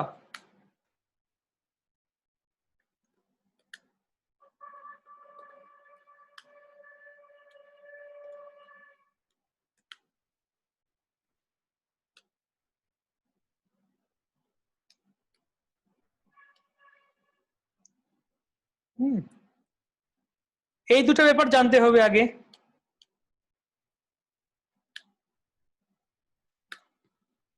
শুধুমাত্র নিজের সামর্থ্য, নিজের দুর্বলতা জানলে হবে না, আবার প্রতিপক্ষকে জানলেই হবে না, নিজেকেও জানতে হবে। তাই এই দুটো বিষয় জেনে বুঝে তখন যেতে হবে। মনে করুন আপনার যুদ্ধ করতে যাচ্ছেন, ইন্ডিয়া পাকিস্তান বা মনে হয় দুটো দেশের যুদ্ধ হচ্ছে, আমেরিকার চায়না বা চীনের সাথে ইন্ডিয়ার যুদ্ধ হচ্ছে। এখন ইন্ডিয়ান না মনে করলো আমি তলোয়ার নিয়ে যুদ্ধ করবো, নবাব সিরাজউদ্দৌলার আমলের তলোয়ার, বা মনে করুন ছত্রপতি শিবাজী মহারাজ বা সেই বাজিরাও, পেশওয়া বাজিরাও, তার সেই তলোয়ার নিয়ে যাব আমি। পুনে ছিলাম আমি, তো পুনে তো ওখানে ওটা তো ইয়ের শহর, ওই পেশওয়া বাজিরাওয়ের শহর। সেই ওখানে বাজিরাওয়ের মূর্তি আছে অনেকগুলো, ওখানে বলা হচ্ছে বাজিরাও মিউজিয়াম আছে, বড় তলোয়ার বা এরকম ইয়ে আছে। মনে করুন আমি তলোয়ার নিয়ে যুদ্ধ করতে যাব, তলোয়ার তীর ধনুক অনেক কিছু নিয়ে আমি প্রস্তুত, শত্রুরা আসলে আমি যুদ্ধ করব। কিন্তু শত্রুরা কামান নিয়ে এসছে, একদম AK-47 রাইফেল এগুলো নিয়ে এসছে যুদ্ধ করতে, টাঙ্কার নিয়ে এসছে, আর আমরা তলোয়ার নিয়ে যুদ্ধ করতে গেলে হবে এটা? তা আগে বুঝতে হবে না আমার শত্রুদের কি সামর্থ্য আছে, তাদের কি দুর্বলতা আছে, তাদের প্ল্যান কি, তারা কি করতে চাইছে, এবং নিজেকে বুঝতে হবে। তাই সম্বন্ধ মানে কি? সম্বন্ধ মানে নিজেকে আগে বুঝা, নিজেকে বুঝা, অর্থাৎ জীবতত্ত্ব বুঝা, প্লাস আমাদের শত্রুকে, আমার শত্রু হচ্ছে মায়া, প্রতিপক্ষ হচ্ছে মায়া, মায়ার সামর্থ্য, মায়ার কি কি বৈশিষ্ট্য আছে, এই জিনিসগুলি বুঝা, মায়ার দুর্বলতা কি এটা বুঝা। তো মায়ার দুর্বলতা কোথায়, প্রতিপক্ষের দুর্বলতা কি, মায়ার সামর্থ্য কি? ভগবান বলেছেন দৈবিহি এসা গুণময়ী মম মায়া দূরত্ব, এটা খুব দূরত্বয়া মায়া, মায়াকে জয় করা যাবে না, এটা হচ্ছে মায়ার শক্তি, প্রতিপক্ষের সামর্থ্য। ওই শ্লোকের প্রথম লাইনটা হচ্ছে মায়ার সামর্থ্য, আর দ্বিতীয় লাইনটা হচ্ছে মায়ার দুর্বলতা। যে আগের লাইনে বলছেন মায়া কত শক্তিশালী, দৈবী হি এসা গুণময়ী মম মায়া দূরত্ব, এত শক্তিশালী হচ্ছে মায়া। পরের লাইনে এসে বলছেন মা মে বইয়ে প্রপদ্যন্তে মায়া মেতাম তরন্তি, যে আমার শরণ গ্রহণ করে সে মায়া থেকে উদ্ধার লাভ করে, মায়াম এতাম তরন্তি, এটা হচ্ছে মায়ার দুর্বল। অর্থাৎ মায়ের দুর্বলতা হচ্ছেন কৃষ্ণ। যদি আমরা কৃষ্ণের শরণ গ্রহণ করি তাহলে মায়া এখানে দুর্বল, মায়া কাজ করতে পারবে না। তাই জীব, মায়া, ঈশ্বর। মায়া খুব কঠিন, কিন্তু যদি আমরা মাঝখানে ঈশ্বরকে নিয়ে আসি তাহলে মায়া আমাদের স্পর্শ করতে পারবে না। মায়া ওই ঈশ্বরকে ডিঙ্গিয়ে আমার কাছে আসতে পারবে না, বাস ঈশ্বর আমাকে। তো জীব সম্বন্ধে জানা, ঈশ্বর সম্বন্ধে জানা, মায়া সম্বন্ধে জানা, এই তিনটে জিনিস আমাদের ভালো করে তত্ত্ব জ্ঞান লাভ করে, সেটা হচ্ছে সম্বন্ধ তত্ত্ব।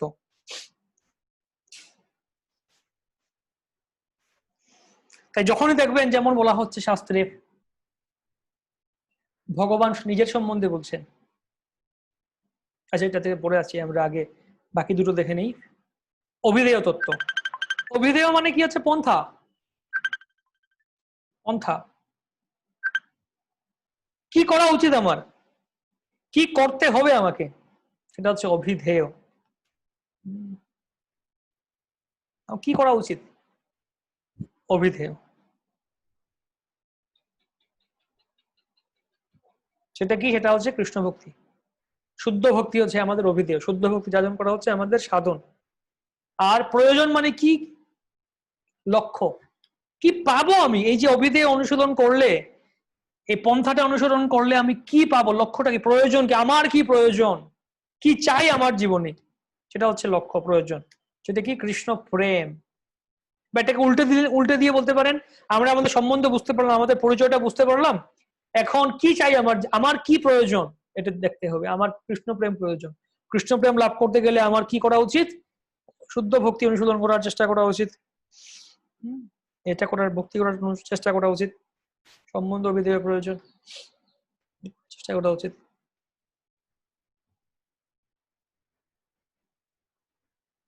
কেউ কেউ আবার বিভ্রান্ত হয়, কর্ম, জ্ঞান, যোগ এগুলোকে অভিধেয় বলে গ্রহণ করতে পারে। এটা অভিধেয়কে আবার সাধন বলা হয়, অভিধেয়কে সাধনও বলা হয়, আর প্রয়োজনকে বলা হয় সাধ্য। চৈতন্য মহাপ্রভু যখন বলছিলেন, মহাপ্রভুকে যখন সনাতন গোস্বামী বলছিলেন, কে আমি কেনে আমায় যারে তাপত্রয়, ইহা নাহি জানি কেমনে হিত হয়, সাধ্য সাধন তত্ত্ব পুছিতে না জানি, কৃপা করি সেই তত্ত্ব কহত আপনি। সাধ্য সাধন তত্ত্ব আমি জিজ্ঞেস করতে পারছি না। সাধ্য তত্ত্ব কি, সাধন তত্ত্ব কি? তো সাধ্য মানে হচ্ছে প্রয়োজন। আর সাধন কথার মানে হচ্ছে কি কর্তব্য আমার, কি করব এখন। বলে না সময় গেলে সাধন হবে না। সাধন মানে একটা প্রসেস, পন্থা, যা অনুশীলন করা উচিত। তো যারা কর্মযুগে সাধন করেন, তারা কর্মের সাধ্য রূপে জ্ঞান লাভ করেন। যেটা জ্ঞান যুগের সাধন লাভ করেন, তারা জ্ঞানের সাধ্য লাভ করেন। যারা ধ্যান যুগের সাধন করেন, তারা ধ্যানের সাধ্য লাভ করেন। কিন্তু আমাদের জীবনের জীবস্বরূপ, জীব হিসেবে আমাদের মূল সাধ্য হচ্ছে কৃষ্ণ প্রেম। ওই কর্মের সাধ্য, জ্ঞানের সাধ্য, ধ্যানের সাধ্য লাভ করে আমাদের তেমন লাভ হবে না, বা এটা আমাদের জীবনের অন্তিম লক্ষ্য না।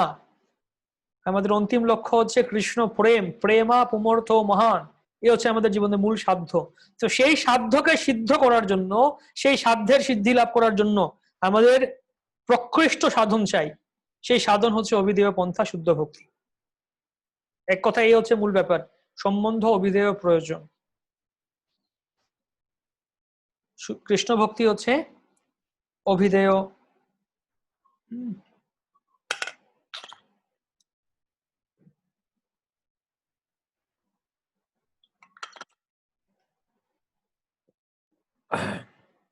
কৃষ্ণ ভক্তি হচ্ছে অভিধেয়, আর কৃষ্ণ প্রেম হচ্ছে প্রয়োজন।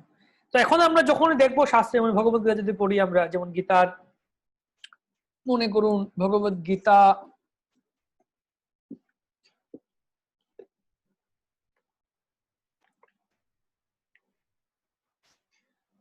মনে করুন ভগবত গীতার যে কোনো একটা জায়গায় আপনি গ্রহণ করুন।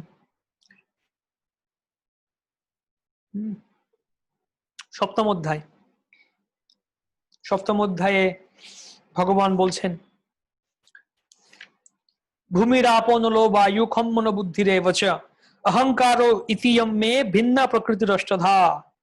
যে ভূমি, জল, বায়ু, অগ্নি, আকাশ, মন, বুদ্ধি, অহংকার, এই ৮ প্রকারে আমার ভিন্ন জোড়া প্রকৃতি বিভক্ত। এই ৮ প্রকারে বিভক্ত জোড়া প্রকৃতি। তাহলে এটা কি বলছেন? প্রকৃতি সম্বন্ধে বলছেন, প্রকৃতি সম্পর্কে বলছেন। তাই এটা হচ্ছে সম্বন্ধ তত্ত্ব। ওকে, লেট আস ওপেন ইট।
হুম, মনে করুন এই যে শ্লোকটা দেখলাম,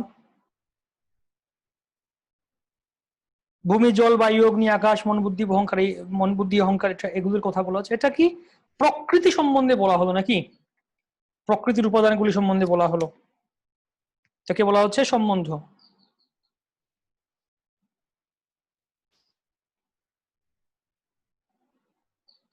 সম্বন্ধ তত্ত্ব। তারপরে अपरय स्थितस्तन्यां प्रकृतिं विद्धि मे परां जीवभूता মহাবাহো এয়দম ধার্যতে জগৎ। হে মহাবাহো, এই নিকৃষ্ট প্রকৃতি ব্যতীত আমার আরেকটি উৎকৃষ্ট প্রকৃতি আছে। এটা সম্বন্ধে, এই যে প্রকৃতি সম্বন্ধে বলছেন, প্রকৃতি সম্বন্ধে বলছেন, জীব সম্বন্ধে বলছেন, জীবভূতা, প্রকৃতি আর জীবের মধ্যে সম্পর্ক বলছেন। প্রকৃতি হচ্ছে আমার নিকৃষ্ট, এটা হচ্ছে আমার নিকৃষ্ট প্রকৃতি, আর জীব হচ্ছে আমার উৎকৃষ্ট শক্তি। তো এখানে কি বোঝানো হলো? এখানে জীব আর ঈশ্বরের মধ্যে সম্পর্ক বোঝানো হলো। আর এখানে প্রকৃতি আর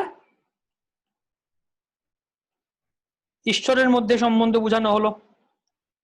আবার প্রকৃতি থেকে যে জীব হচ্ছে শ্রেষ্ঠ, সেটা বোঝানো হলো। তার মানে এটা হচ্ছে এক সম্বন্ধ।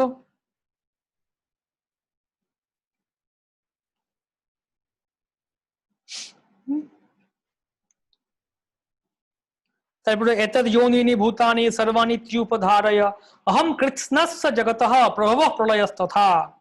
এই উভয় প্রকৃতি থেকে জড় ও চেতন সবকিছু উৎপন্ন হয়েছে, অতএব নিশ্চিতভাবে জেনে রাখো যে আমি সমস্ত জগতের উৎপত্তি ও প্রলয়ের মূল কারণ। যে আমি সমস্ত কিছুর মূল কারণ। আমি মূল কারণ। তো তার মানে কি ভগবান নিজের সম্বন্ধে বলছেন, নিজের বৈশিষ্ট্য বলছেন, নিজের বর্ণনা দিচ্ছেন। তো এটা হচ্ছে কি সম্বন্ধ,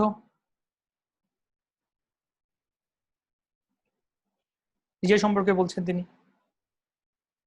এই যে এখানে আবার বলছেন, হে ধনঞ্জয় মত্তঃ পরতরম নান্যৎ কিঞ্চিৎ অস্তি ধনঞ্জয় ময়ি সর্বমিদম প্রৌতম সূত্রে মণিগণৈবা।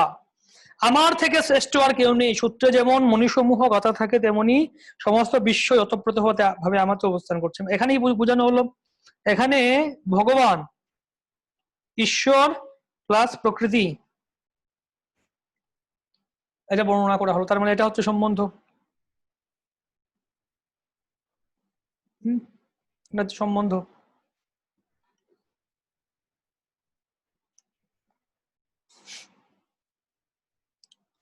তারপরে প্রসবমপ্সু কৌন্তেয় প্রভাস শশী সূর্যয়ঃ প্রণব সর্ববেদেষু শব্দ খম খে পৌরুষম দৃশু। যেখানে রস, আমি জলের রস, চন্দ্র সূর্যের প্রভা, বেদের প্রণব, আকাশের শব্দ, মানুষের পরিবর্তন, ভগবান নিজের বর্ণনা দিচ্ছেন, নিজের বৈশিষ্ট্য, নিজের স্বভাব, নিজের স্বরূপ বলছেন। তো এটা হচ্ছে কি সম্বন্ধ।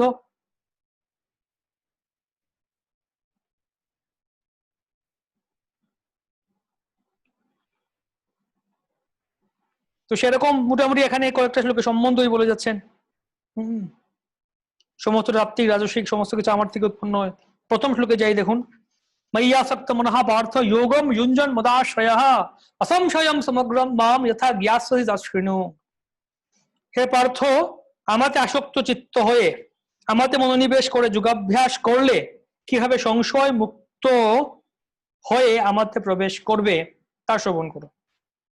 তো এখানে সেই যোগাভ্যাসের কথা, যদিও এখানে মনে হচ্ছে যোগাভ্যাস, কিন্তু আসলে এটা ভক্তি যুগের কথাই বলছেন এই অধ্যায়ে।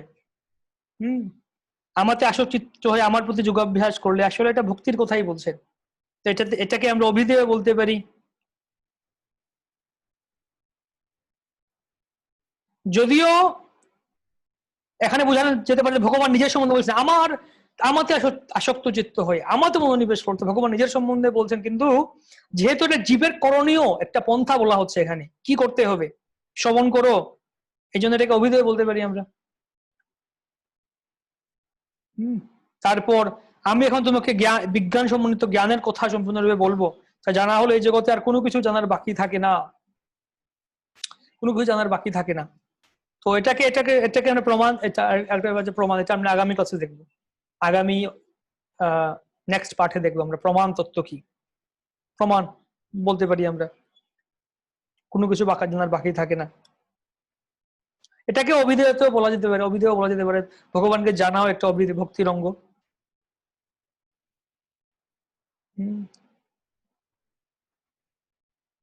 হাজার হাজার মানুষের মধ্যে কদাচিৎ কোনো একজন সিদ্ধি লাভের জন্য যত্ন করেন, আর সেই প্রকার যত্নশীল সিদ্ধদের মধ্যে কদাচিৎ একজন আমাকে অর্থাৎ আমার ভগবত স্বরূপ তত্ত্বত অবগত হন। এটাকে আমরা সম্বন্ধের দৃষ্টিকোণ থেকেও বলতে পারি, জীব তত্ত্ব বলা হয়, যে আবার অভিধেয় বলতে পারি। আসলে এটা অভিধেয় মোর অ্যাপ্লিকেবল বলতে পারি আমরা, কেননা যে জীবের এই যে প্রয়াস ভগবানকে জানা, যে জীবের যে করণীয় সেই সম্বন্ধে বলছেন। জীবের করণীয় কি? ভগবানকে জানা এবং যুক্ত হওয়া, কিন্তু সেটা জীব চাইছে না, সেটা করতে চাইছে না। অভিধেয় বলতে পারি আমরা,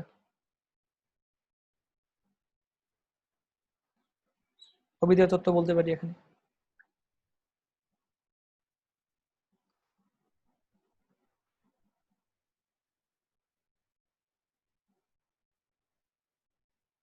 তারপরে মনে করুন তমাম দুষ্কৃতি ন মূঢ়া প্রপদ্যন্তে ন রাধাম মায়া অপহৃত।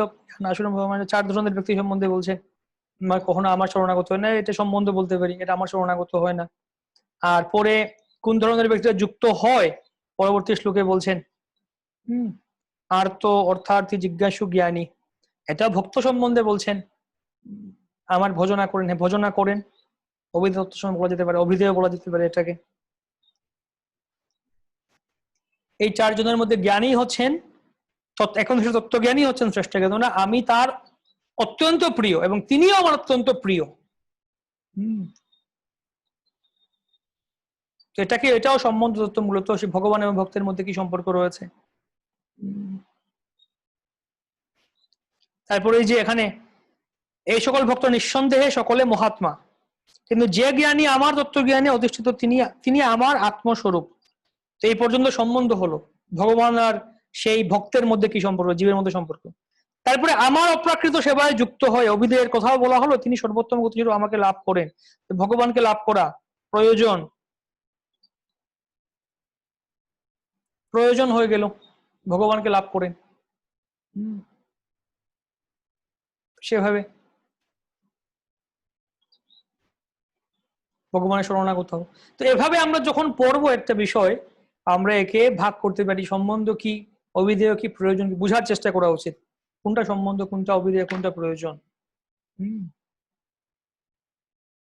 সবকিছুতে এরকম এটা দিয়ে ভাগ করা হয়। যেমন আমরা আহ আমি যখন চৈতন্য চরিতামৃত পড়ছিলাম, তখন আমি ইম্পর্টেন্ট শ্লোকগুলো নোট করছিলাম, যে কোনগুলো আমার শেখা উচিত, বা আমি শিখলে নিজের কাছে শেখার ইচ্ছা, মনে রাখার ইচ্ছা, বা আসলে মনে রাখা উচিত, এটা নোট করছিলাম। তো পরবর্তীতে ওই নোটগুলিকে আমরা করলাম, ওই শ্লোকগুলিকে করলাম কি, এই শ্লোকগুলি নিয়ে একসাথে করে সম্বন্ধ অভিধেয় প্রয়োজন 3টা ভাগে ভাগ করে আমরা একটা গ্রন্থ ছাপিয়েছি। এই যে চৈতন্যের পদ্যাবলী নামে একটা গ্রন্থ আছে। এই গ্রন্থের শুরুতে এই যে সূচিপত্র দেওয়া আছে সম্বন্ধ অভিধেয় প্রয়োজন, সম্বন্ধ কি, অভিধেয় কি, প্রয়োজন কি। তো চৈতন্য চরিতামৃতের প্রায় 6 থেকে 700 শ্লোক আছে, ইম্পর্টেন্ট শ্লোক যেগুলি, সেগুলিকে সম্বন্ধ অভিধেয় প্রয়োজন অনুযায়ী ভাগ করা হয়েছে, সম্বন্ধ তত্ত্বের মধ্যে, অভিধেয় তত্ত্বের মধ্যে, প্রয়োজন তত্ত্বের মধ্যে। সেরকম আমরা দেখছিলাম আসলে ভক্তিবিনোদ ঠাকুরের একটা গ্রন্থ আছে, ভক্তি বিনোদ প্রবন্ধাবলী।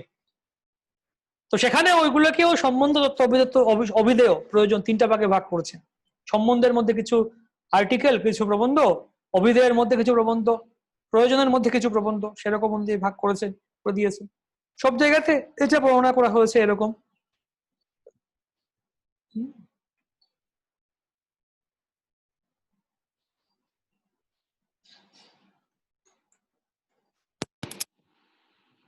মিনিট।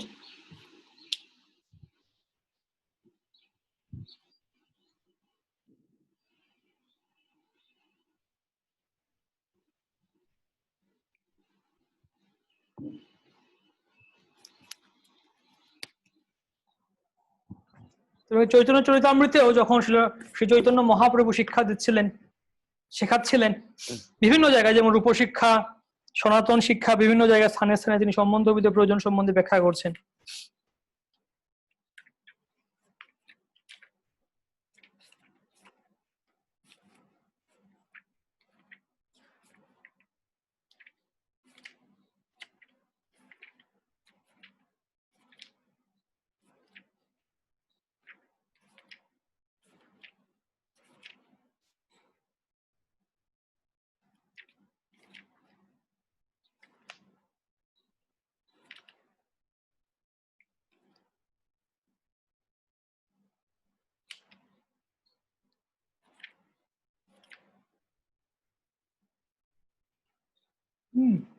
যেমন হ্যাঁ, রূপশিক্ষাতে যখন তিনি শিক্ষা দিচ্ছেন, প্রথমত সম্বন্ধ তত্ত্ব বলছেন, জীবের স্বরূপ কি, জীবকে, তারপরে ভক্তির কথা বলছেন, সেদিকে প্রেম ভক্তির কথা বলছেন, প্রেম কি।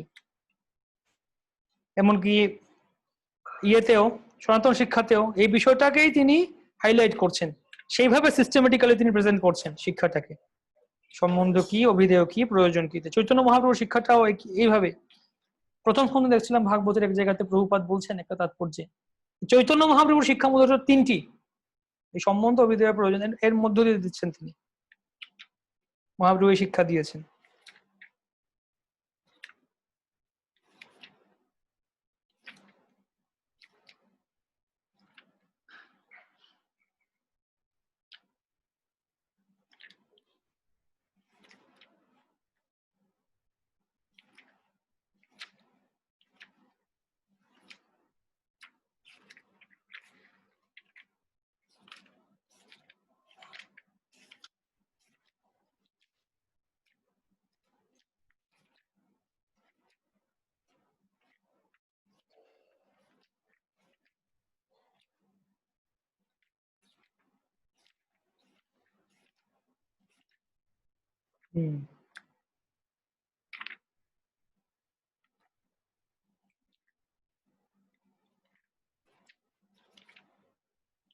এক মিনিট, আমি রেফারেন্সটা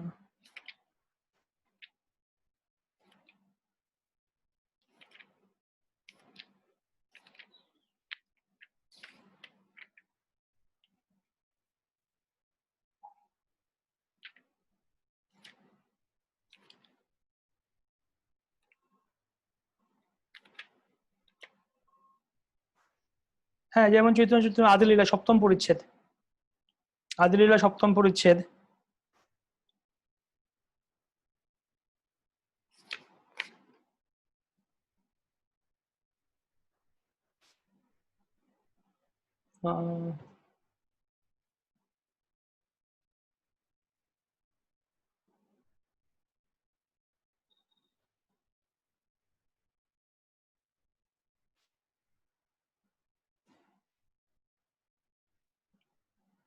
এক মিনিট,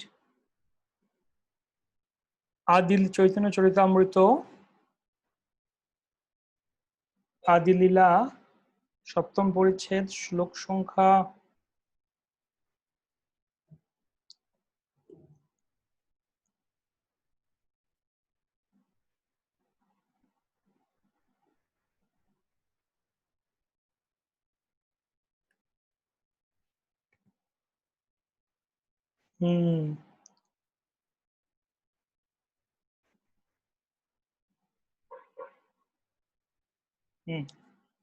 বৃহৎ বস্তু ব্রহ্ম কহি শ্রী ভগবান, সর্বিদ ঐশ্বর্যপূর্ণ পরম তত্ত্বধাম। তাকে বলা হচ্ছে বৃহৎ বস্তু ব্রহ্ম, সর্ববিধ ঐশ্বর্যপূর্ণ পরম তত্ত্বধাম। সম্বন্ধ তত্ত্বের কথা বলছেন, যে বৃহৎ বস্তু অর্থাৎ পরমেশ্বর ভগবান, the substance, Brahman is who is greater than the greatest, সে পরব্রহ্মের কথা বর্ণনা করা হচ্ছে। তো একে আচার্যরা বলছেন এই হচ্ছে সম্বন্ধ, শ্রী ভগবান, এবং তিনি হচ্ছেন কিরকম, তাকে বলা হচ্ছে ব্রহ্ম, শ্রী ভগবানকে ব্রহ্ম বলা হচ্ছে, তিনি হচ্ছেন বৃহৎ বস্তু, সর্ববৃহৎ, তার থেকে বৃহৎ আর শক্তিশালী কেউ নেই, এবং তার সর্বৈশ্বর্য রয়েছে, এবং তিনি পরম তত্ত্বের ধাম, পরতত্ত্ব ধাম, পরতত্ত্বের ধাম হচ্ছেন তিনি। পরতত্ত্ব কথা অ্যাবসলিউট ট্রুথ, আমাদের পরতত্ত্ব চতুষ্পাঠী পরতত্ত্ব কথাটা এখান থেকেই এসছে। পরতত্ত্ব, পর কথার মানে হচ্ছে চিন্ময়, আর অপর মানে হচ্ছে এই জগতের জড়, জড়তত্ত্ব আর পরতত্ত্ব। ভগবান হচ্ছেন পরতত্ত্ব ধাম, অ্যাবসলিউট ট্রুথ, পরম তত্ত্বের ধাম।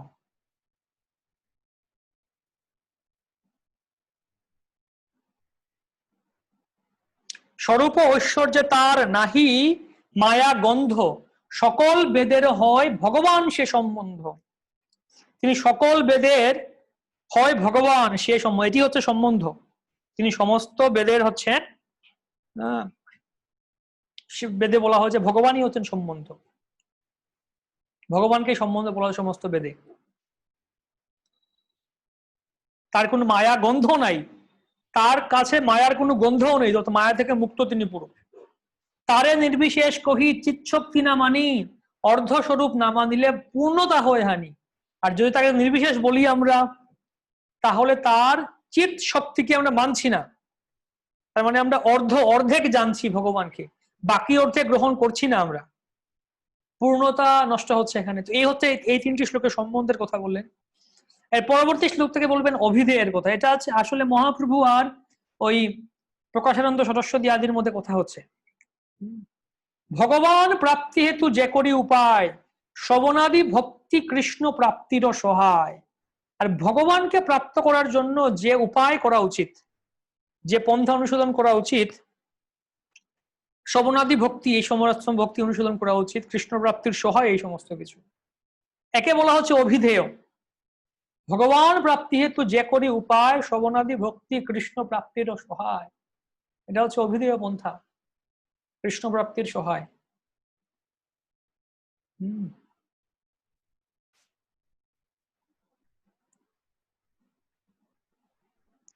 সেই সর্ববেদের অভিধেয় নাম সাধন ভক্তি হইতে হয় প্রেমের উদ্গম।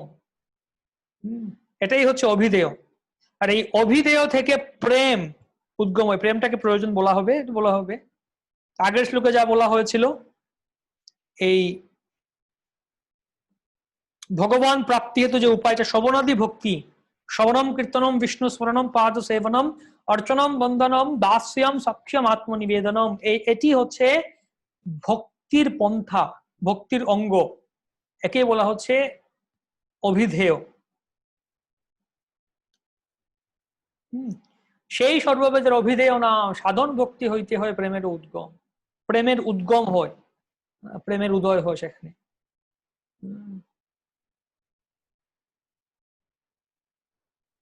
কৃষ্ণের চরণে হয় যদি অনুরাগ, কৃষ্ণ বিনু অন্যত্র তার নাহি রহে রাগ। যদি একবার কৃষ্ণের চরণে অনুরাগ হতে পারে, তাহলে কৃষ্ণের চরণ ছেড়ে এই সংসারের কোনো বস্তুতে অনুরাগ থাকবে না। গেল তার, একদম সংসারটা গেল তার, লোকটা গেল বা ছেলেটা গেল, মেয়েটা গেল, হাতের বাইরে গেল, এরকম মায়া বলবেন এই ছেলে এইটা গেল, এই যে এই জীবটা গেল, আমার হাত থেকে বেরিয়ে গেল। যদি একবার কৃষ্ণের চরণে অনুরাগ হয়ে যায়, তাহলে গেল, কৃষ্ণ বিন্দু অন্যত্র তার নাহি রহে রাগ। তার রাগ থাকে না কোথাও, অনুরাগ থাকে না।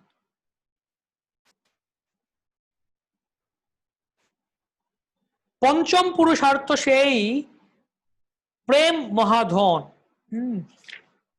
পঞ্চম পুরুষার্থ সেই প্রেম মহাধন, কৃষ্ণেরও মাধুর্য রস করায় আস্বাদন। এটি হচ্ছে পঞ্চম পুরুষার্থ, প্রেম। আর যাতে কৃষ্ণের মাধুর্য রস আমরা আস্বাদন করতে পারবো, আর একেই বলা হচ্ছে প্রয়োজন। প্রয়োজন তত্ত্ব বলা হচ্ছে একেই, প্রেম মহাধন। এরপরে বলছেন, প্রেমা হইতে কৃষ্ণ হয় নিজ ভক্তি বশ, প্রেমা হইতে পায় কৃষ্ণের সেবা সুখ রস। আর প্রেম থেকে কৃষ্ণের নিজ ভক্তি বশ, ভক্তির ভক্তবশ হয়ে যান। প্রেমের দ্বারাই কৃষ্ণ তার নিজের ভক্তের বশ হয়ে যান, কৃষ্ণ তার ভক্তের বশবর্তী হয়ে যান প্রেমের দ্বারা। আর প্রেম হতে কৃষ্ণের সেবা সুখ রস আস্বাদন করতে পারেন। প্রেম হইতে পায় কৃষ্ণের সেবা সুখ রস, পান সেই ভক্ত।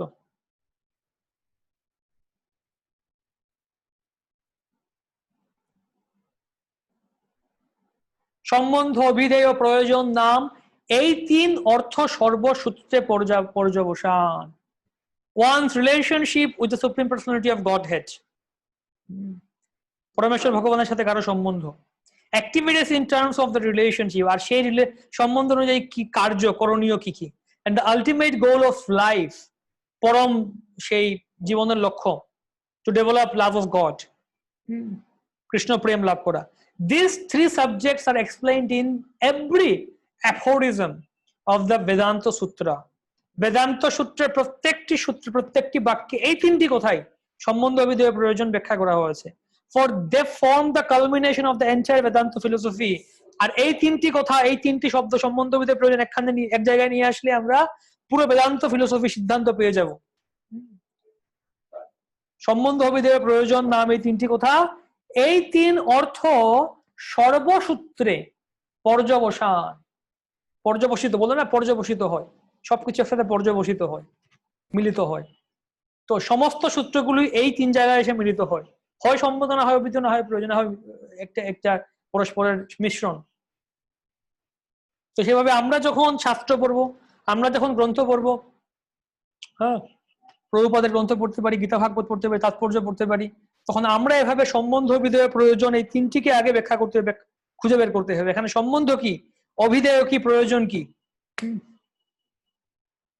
সেটা আমাদের ভালো করে হৃদয়ঙ্গম করতে হবে। তবে আমরা এই বৈদিক শাস্ত্রের সিদ্ধান্তকে আমরা যথাস্থানে বা যথাযথভাবে বুঝতে পারবো, যে যেখানে যা আছে, এটা সম্বন্ধ, এটা অভিধেয়, এটা প্রয়োজন, যেটা যা আছে বুঝতে পারবো, একটা ক্লিয়ার ম্যাপ, একটা ক্লিয়ার পিকচারাইজ করতে পারবো আমরা, সিনক্রোনাইজ বা একটা ঐক্য সাধন করতে পারবো।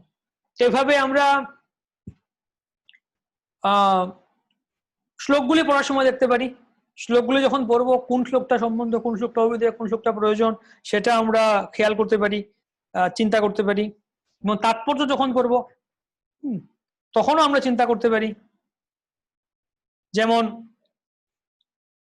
হরে কৃষ্ণ কৃষ্ণ কৃষ্ণ হরে হরে, হরে রাম রাম রাম হরে হরে। এক মিনিট, আমি একটু সিস্টেম করে নিই।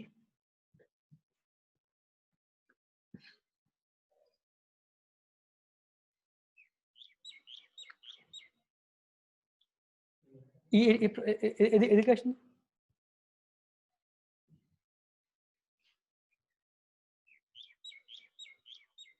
ট্রাইপড, এই যে ট্রাইপড সামনে, এটা এটা এটা, হ্যাঁ।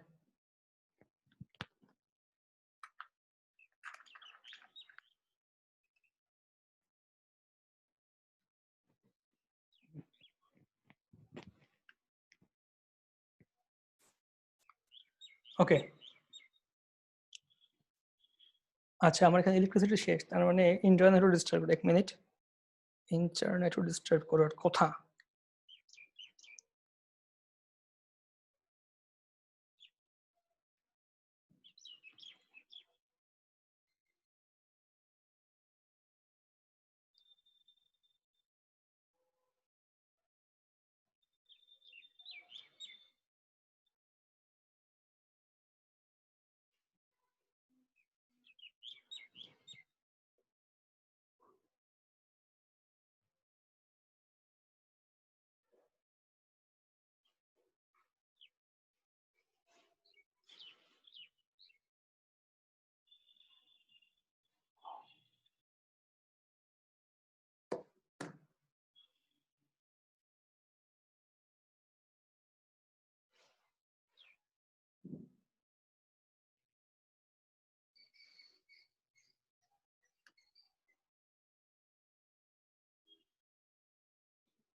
মিউট হয়ে গেছে, আচ্ছা আচ্ছা।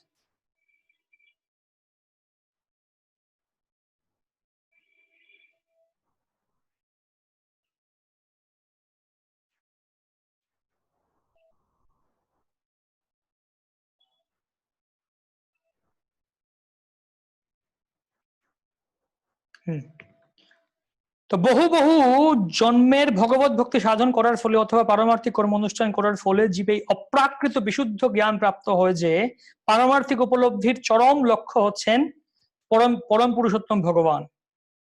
পারমার্থিক উপলব্ধির প্রারম্ভিক স্তরে সাধক যখন ভোগাসক্তির জড়বন্ধন নিবৃত্তি করার চেষ্টা করেন, তখন তার আহ প্রবৃত্তি কিছুটা নির্বিশেষবাদের প্রতি আকৃষ্ট থাকে, কিন্তু ক্রমে ক্রমে তিনি যখন উন্নতি লাভ করেন তখন তিনি বুঝতে পারেন যে পারমার্থিক জীবনেও অপ্রাকৃত ক্রিয়াকর্ম আছে এবং তাকে বলা হয় ভক্তিযোগ।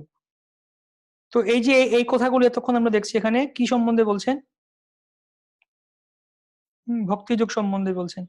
তাই এটি বুঝতে পারে তিনি ভগবানের প্রতি অনুরক্ত হন, চরণ কমলে আত্মনিবেদন করেন, অনুরক্ত হন, আত্মনিবেদন করেন।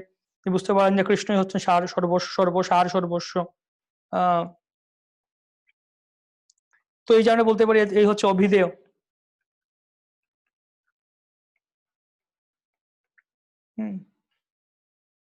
What happened? One after another.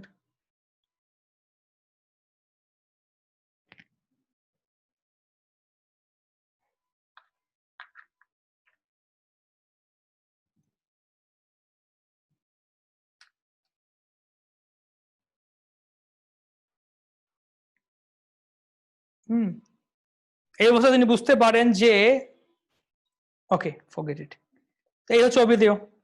তারপরে এই অবস্থায় তিনি বুঝতে পারেন কৃষ্ণ হচ্ছেন কৃষ্ণ হচ্ছেন সার সর্বস্ব, পরম কারণের কারণ, বিশ্ব চরাচর থেকে স্বাধীন স্বতন্ত্র নয়। তিনি বুঝতে পারেন এই জড়জগৎ চিন্ময় বৈচিত্র্যেরই বিকৃত প্রতিবিম্ব এবং সবকিছুই পরমেশ্বর ভগবান কৃষ্ণের সঙ্গে কোনো না কোনো সম্বন্ধযুক্ত। তাই তিনি বাসুদেব অথবা কৃষ্ণের পরিপ্রেক্ষিতে সবকিছু চিন্তা করেন। তো এই যে এটা হচ্ছে সম্বন্ধ, এই কথা পর্যন্ত আমরা দেখলাম। সম্বন্ধ সম্বন্ধ আগে আগে আগে আগে বলছিলেন অভিধেয়, অভিধেয়, এখন সম্বন্ধের কথা বলছে। তো এইরকম ব্যক্তি অত্যন্ত দুর্লভ। দুর্লভ। আরো বলা হয়েছে কৃষ্ণ সম্বন্ধে, জীব সম্বন্ধে সম্বন্ধ তত্ত্ব বলা হয়েছে, সম্বন্ধ তত্ত্ব বলা হয়েছে।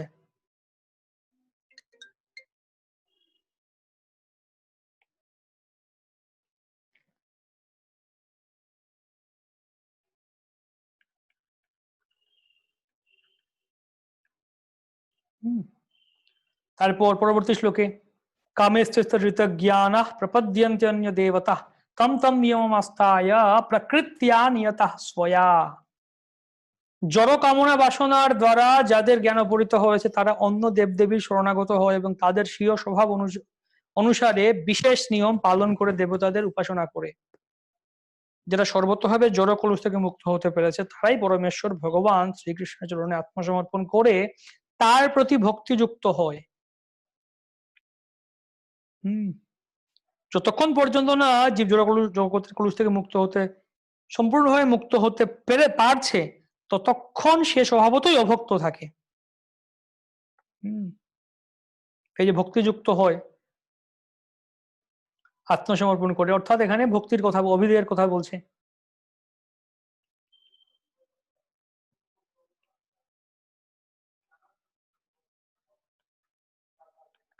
অভিধেয় তত্ত্বের কথা বলা হচ্ছে। ভগবানের প্রতি আকৃষ্ট হন, জড় কামনা বাসনা থেকে মুক্ত হয়ে ভগবানের প্রতি আকৃষ্ট হন। তাই সকলেরই কর্তব্য হচ্ছে বাসুদেবের শরণাগত হয়ে তার উপাসনা করা।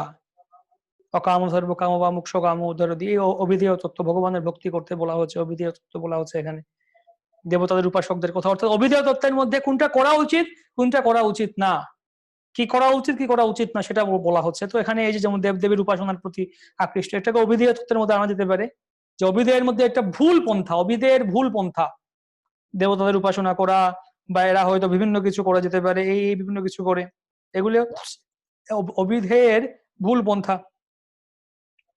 রোগ নিরাময়ের জন্য সূর্যদেবের আরাধনা করার নির্দেশ দেওয়া হয়েছে, দেবদেবীটা ভগবানের থেকে বিভিন্ন কিছু বলছেন এখানে, অবিধেয়ের পন্থা বলা হচ্ছে। তো এভাবে অবিধেয়ের পন্থা দেখানো হলো। পরবর্তীতে আমরা তো যাই,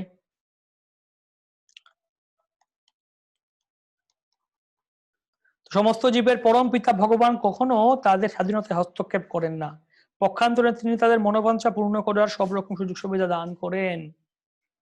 এই সম্বন্ধে কেউ প্রশ্ন করতে পারে যে জড়জগৎকে ভোগ করার ফলে জীব যদি মায়ার ফাঁদে পতিত হয়, তাহলে তার সর্বশক্তিমান ভগবান কেন তাদের এই সুযোগ প্রদান করেন? এর উত্তর হচ্ছে, পরমাত্মা রূপে ভগবান যদি সেই সমস্ত সুযোগ না দেন, তাহলে জীবের ব্যক্তিগত স্বাধীনতার কোনো মূল্যই থাকতো না। তাই তিনি প্রত্যেকটি জীবকে তাদের ইচ্ছা অনুরূপ আচরণ করার স্বাতন্ত্র্য দান করেন। তো এই কথাগুলি হচ্ছে সম্বন্ধ, অর্থাৎ জীবের স্বতন্ত্রতা, জীবের স্বরূপ, জীবের বৈশিষ্ট্য সম্বন্ধে বলা হচ্ছে এখানে। এগুলো হচ্ছে সম্বন্ধ।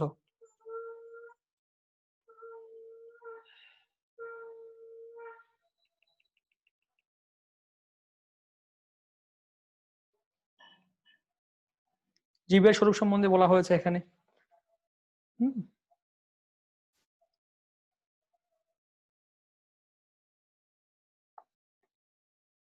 তো সেইভাবে আমরা তাৎপর্যগুলি কোথাও প্রয়োজন তত্ত্ব, অর্থাৎ কৃষ্ণকে লাভ করা, পরম ধাম লাভ করা, পরম গতি লাভ করেন, সেগুলোকে আমরা প্রয়োজন রূপে বলতে পারি, কৃষ্ণ প্রেম লাভ করাকে প্রয়োজন রূপে বলতে পারি আমরা। তো এভাবে আমরা যখন পড়ে যাব, সম্বন্ধ অভিধেয় প্রয়োজন তত্ত্বকে তাৎপর্য থেকে আমরা বিচার করার চেষ্টা করব, শ্লোকগুলি পড়ে বিচার করার চেষ্টা করব। এখন আপনারা বলুন, কি প্রশ্ন আছে কিনা আজকে এই বিষয়গুলি সম্বন্ধে? যা বললাম সম্বন্ধ অভিধেয় প্রয়োজন সম্বন্ধে যা পড়লাম আজকে আমরা, এতে কি প্রশ্ন আছে?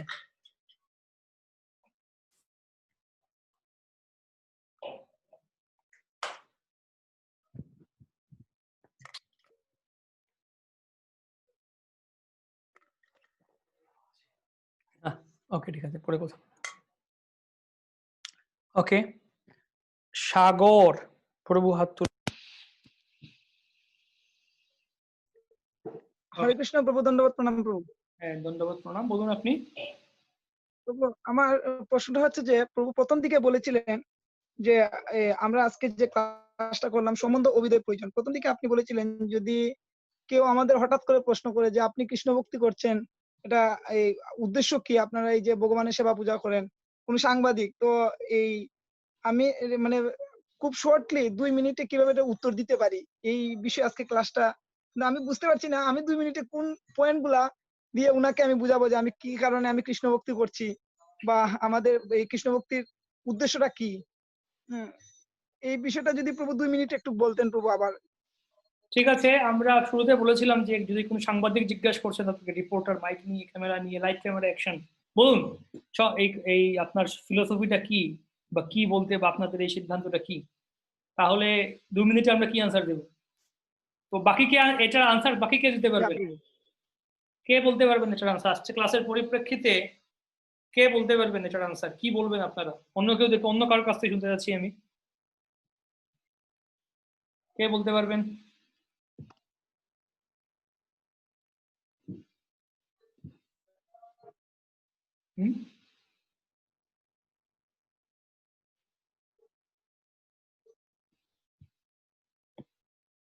ঈশ্বর বিশ্বাম্বর প্রভু বলুন।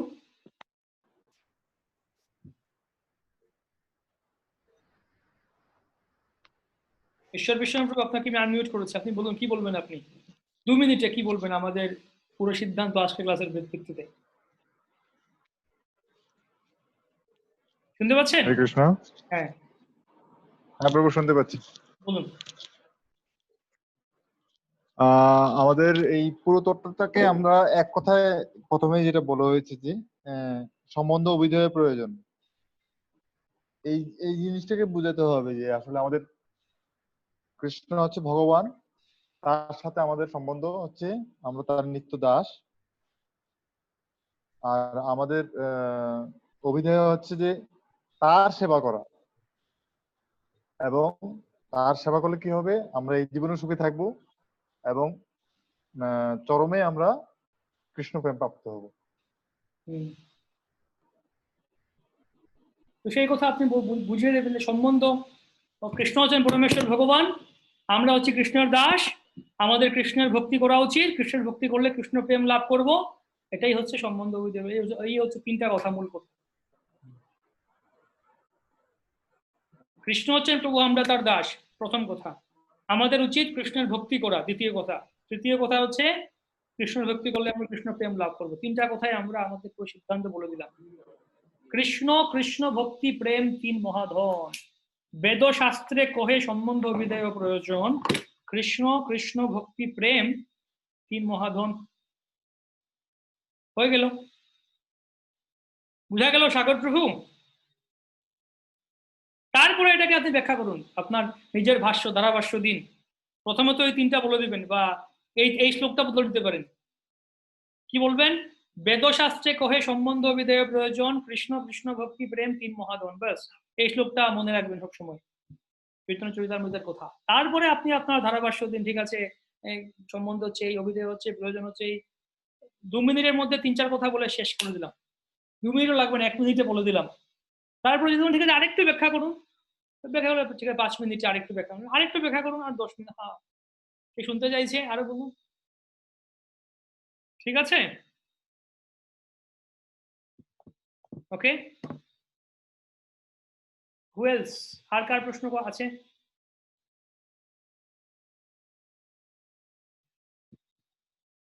আর কার প্রশ্ন আছে?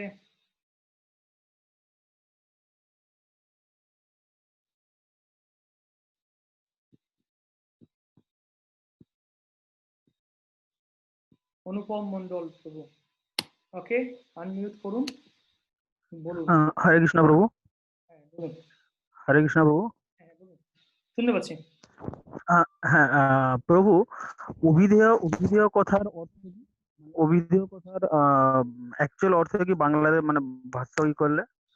অভিধেয় কথাটাকে এটাকে বলা হচ্ছে আমাদের এই প্রণালী, যে প্রণালীর মাধ্যমে আমরা অনুশীলন করবো, এটাকে অভিধেয় বলা হচ্ছে। এটা সংস্কৃত একটা টার্ম, অভিধেয়। অর্থাৎ যেমন প্রয়োজন কথাটা বুঝতে পারছি আমরা, আমাদের কি প্রয়োজন। অভিধেয় কথার মাধ্যমে বোঝানো হচ্ছে করণীয়, কি করা উচিত।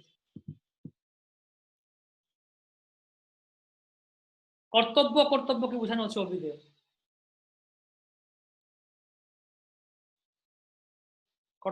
কর্তব্য করণীয় বিষয়কে বলা হচ্ছে অভিধেয়।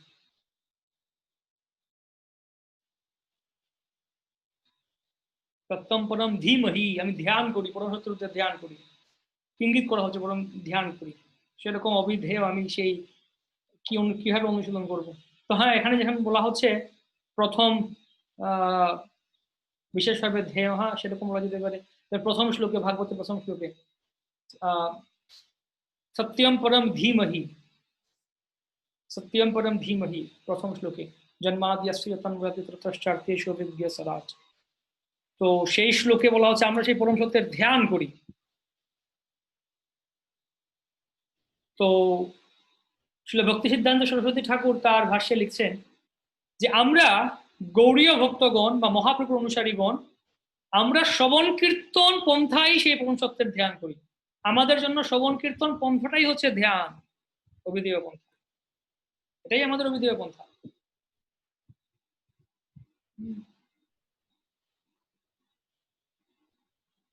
আর কে আছেন? আপস প্রামাণিক প্রভু কোথায় আছেন? হ্যাঁ, আচ্ছা, আনমিউট করেছি আপনাকে, বলুন আপনি। তাপস প্রামাণিক প্রভু।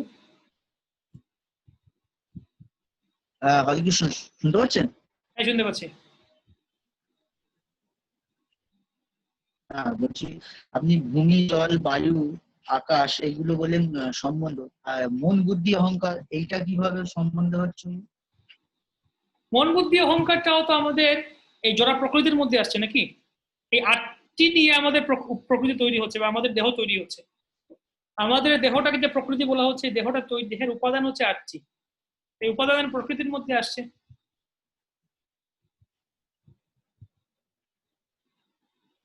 বুঝা গেল? 5টি সাত। স্থূল উপাদান আর বাকি 3টি হচ্ছে সূক্ষ্ম, হুম। বাকি 3টি হচ্ছে সূক্ষ্ম। এইসব কিছু মিলে হচ্ছে 8টি উপাদান সম্বন্ধ। ঠিক আছে, ধন্যবাদ। 24টি তত্ত্ব তো আছেই, 24টি তত্ত্ব তো আছে, তার মধ্যে 8টি সূক্ষ্ম আর স্থূল জানিয়ে আমাদের বলা জড়দেহ গঠিত আছে।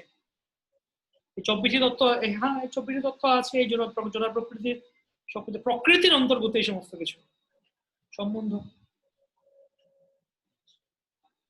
প্রকৃতির অন্তর্গত সম্বন্ধ বিষয় আদি আছে। ঠিক আছে।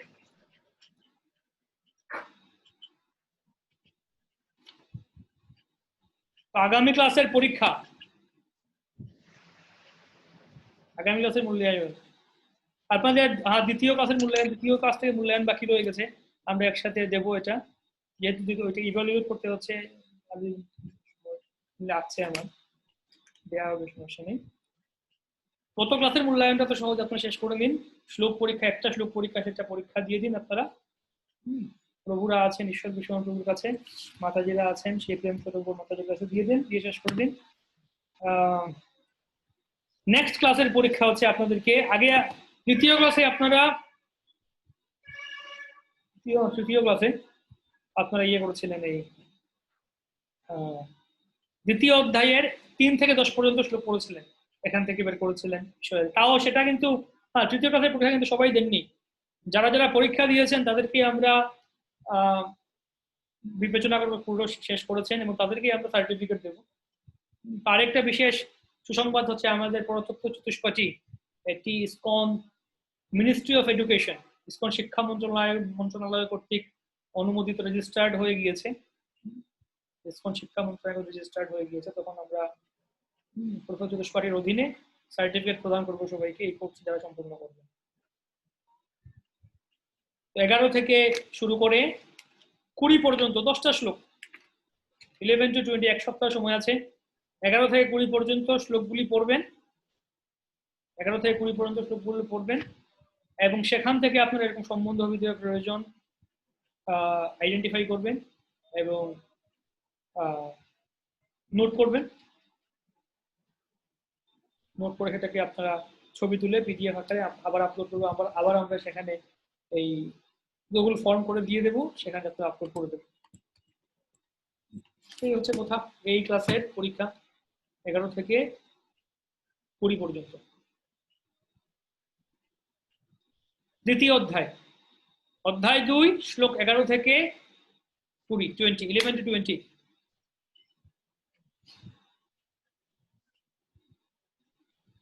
ওকে, তো সবাইকে আমাদের প্রণাম, বৈষ্ণবজিত প্রণাম, প্রীতি শুভেচ্ছা রইল।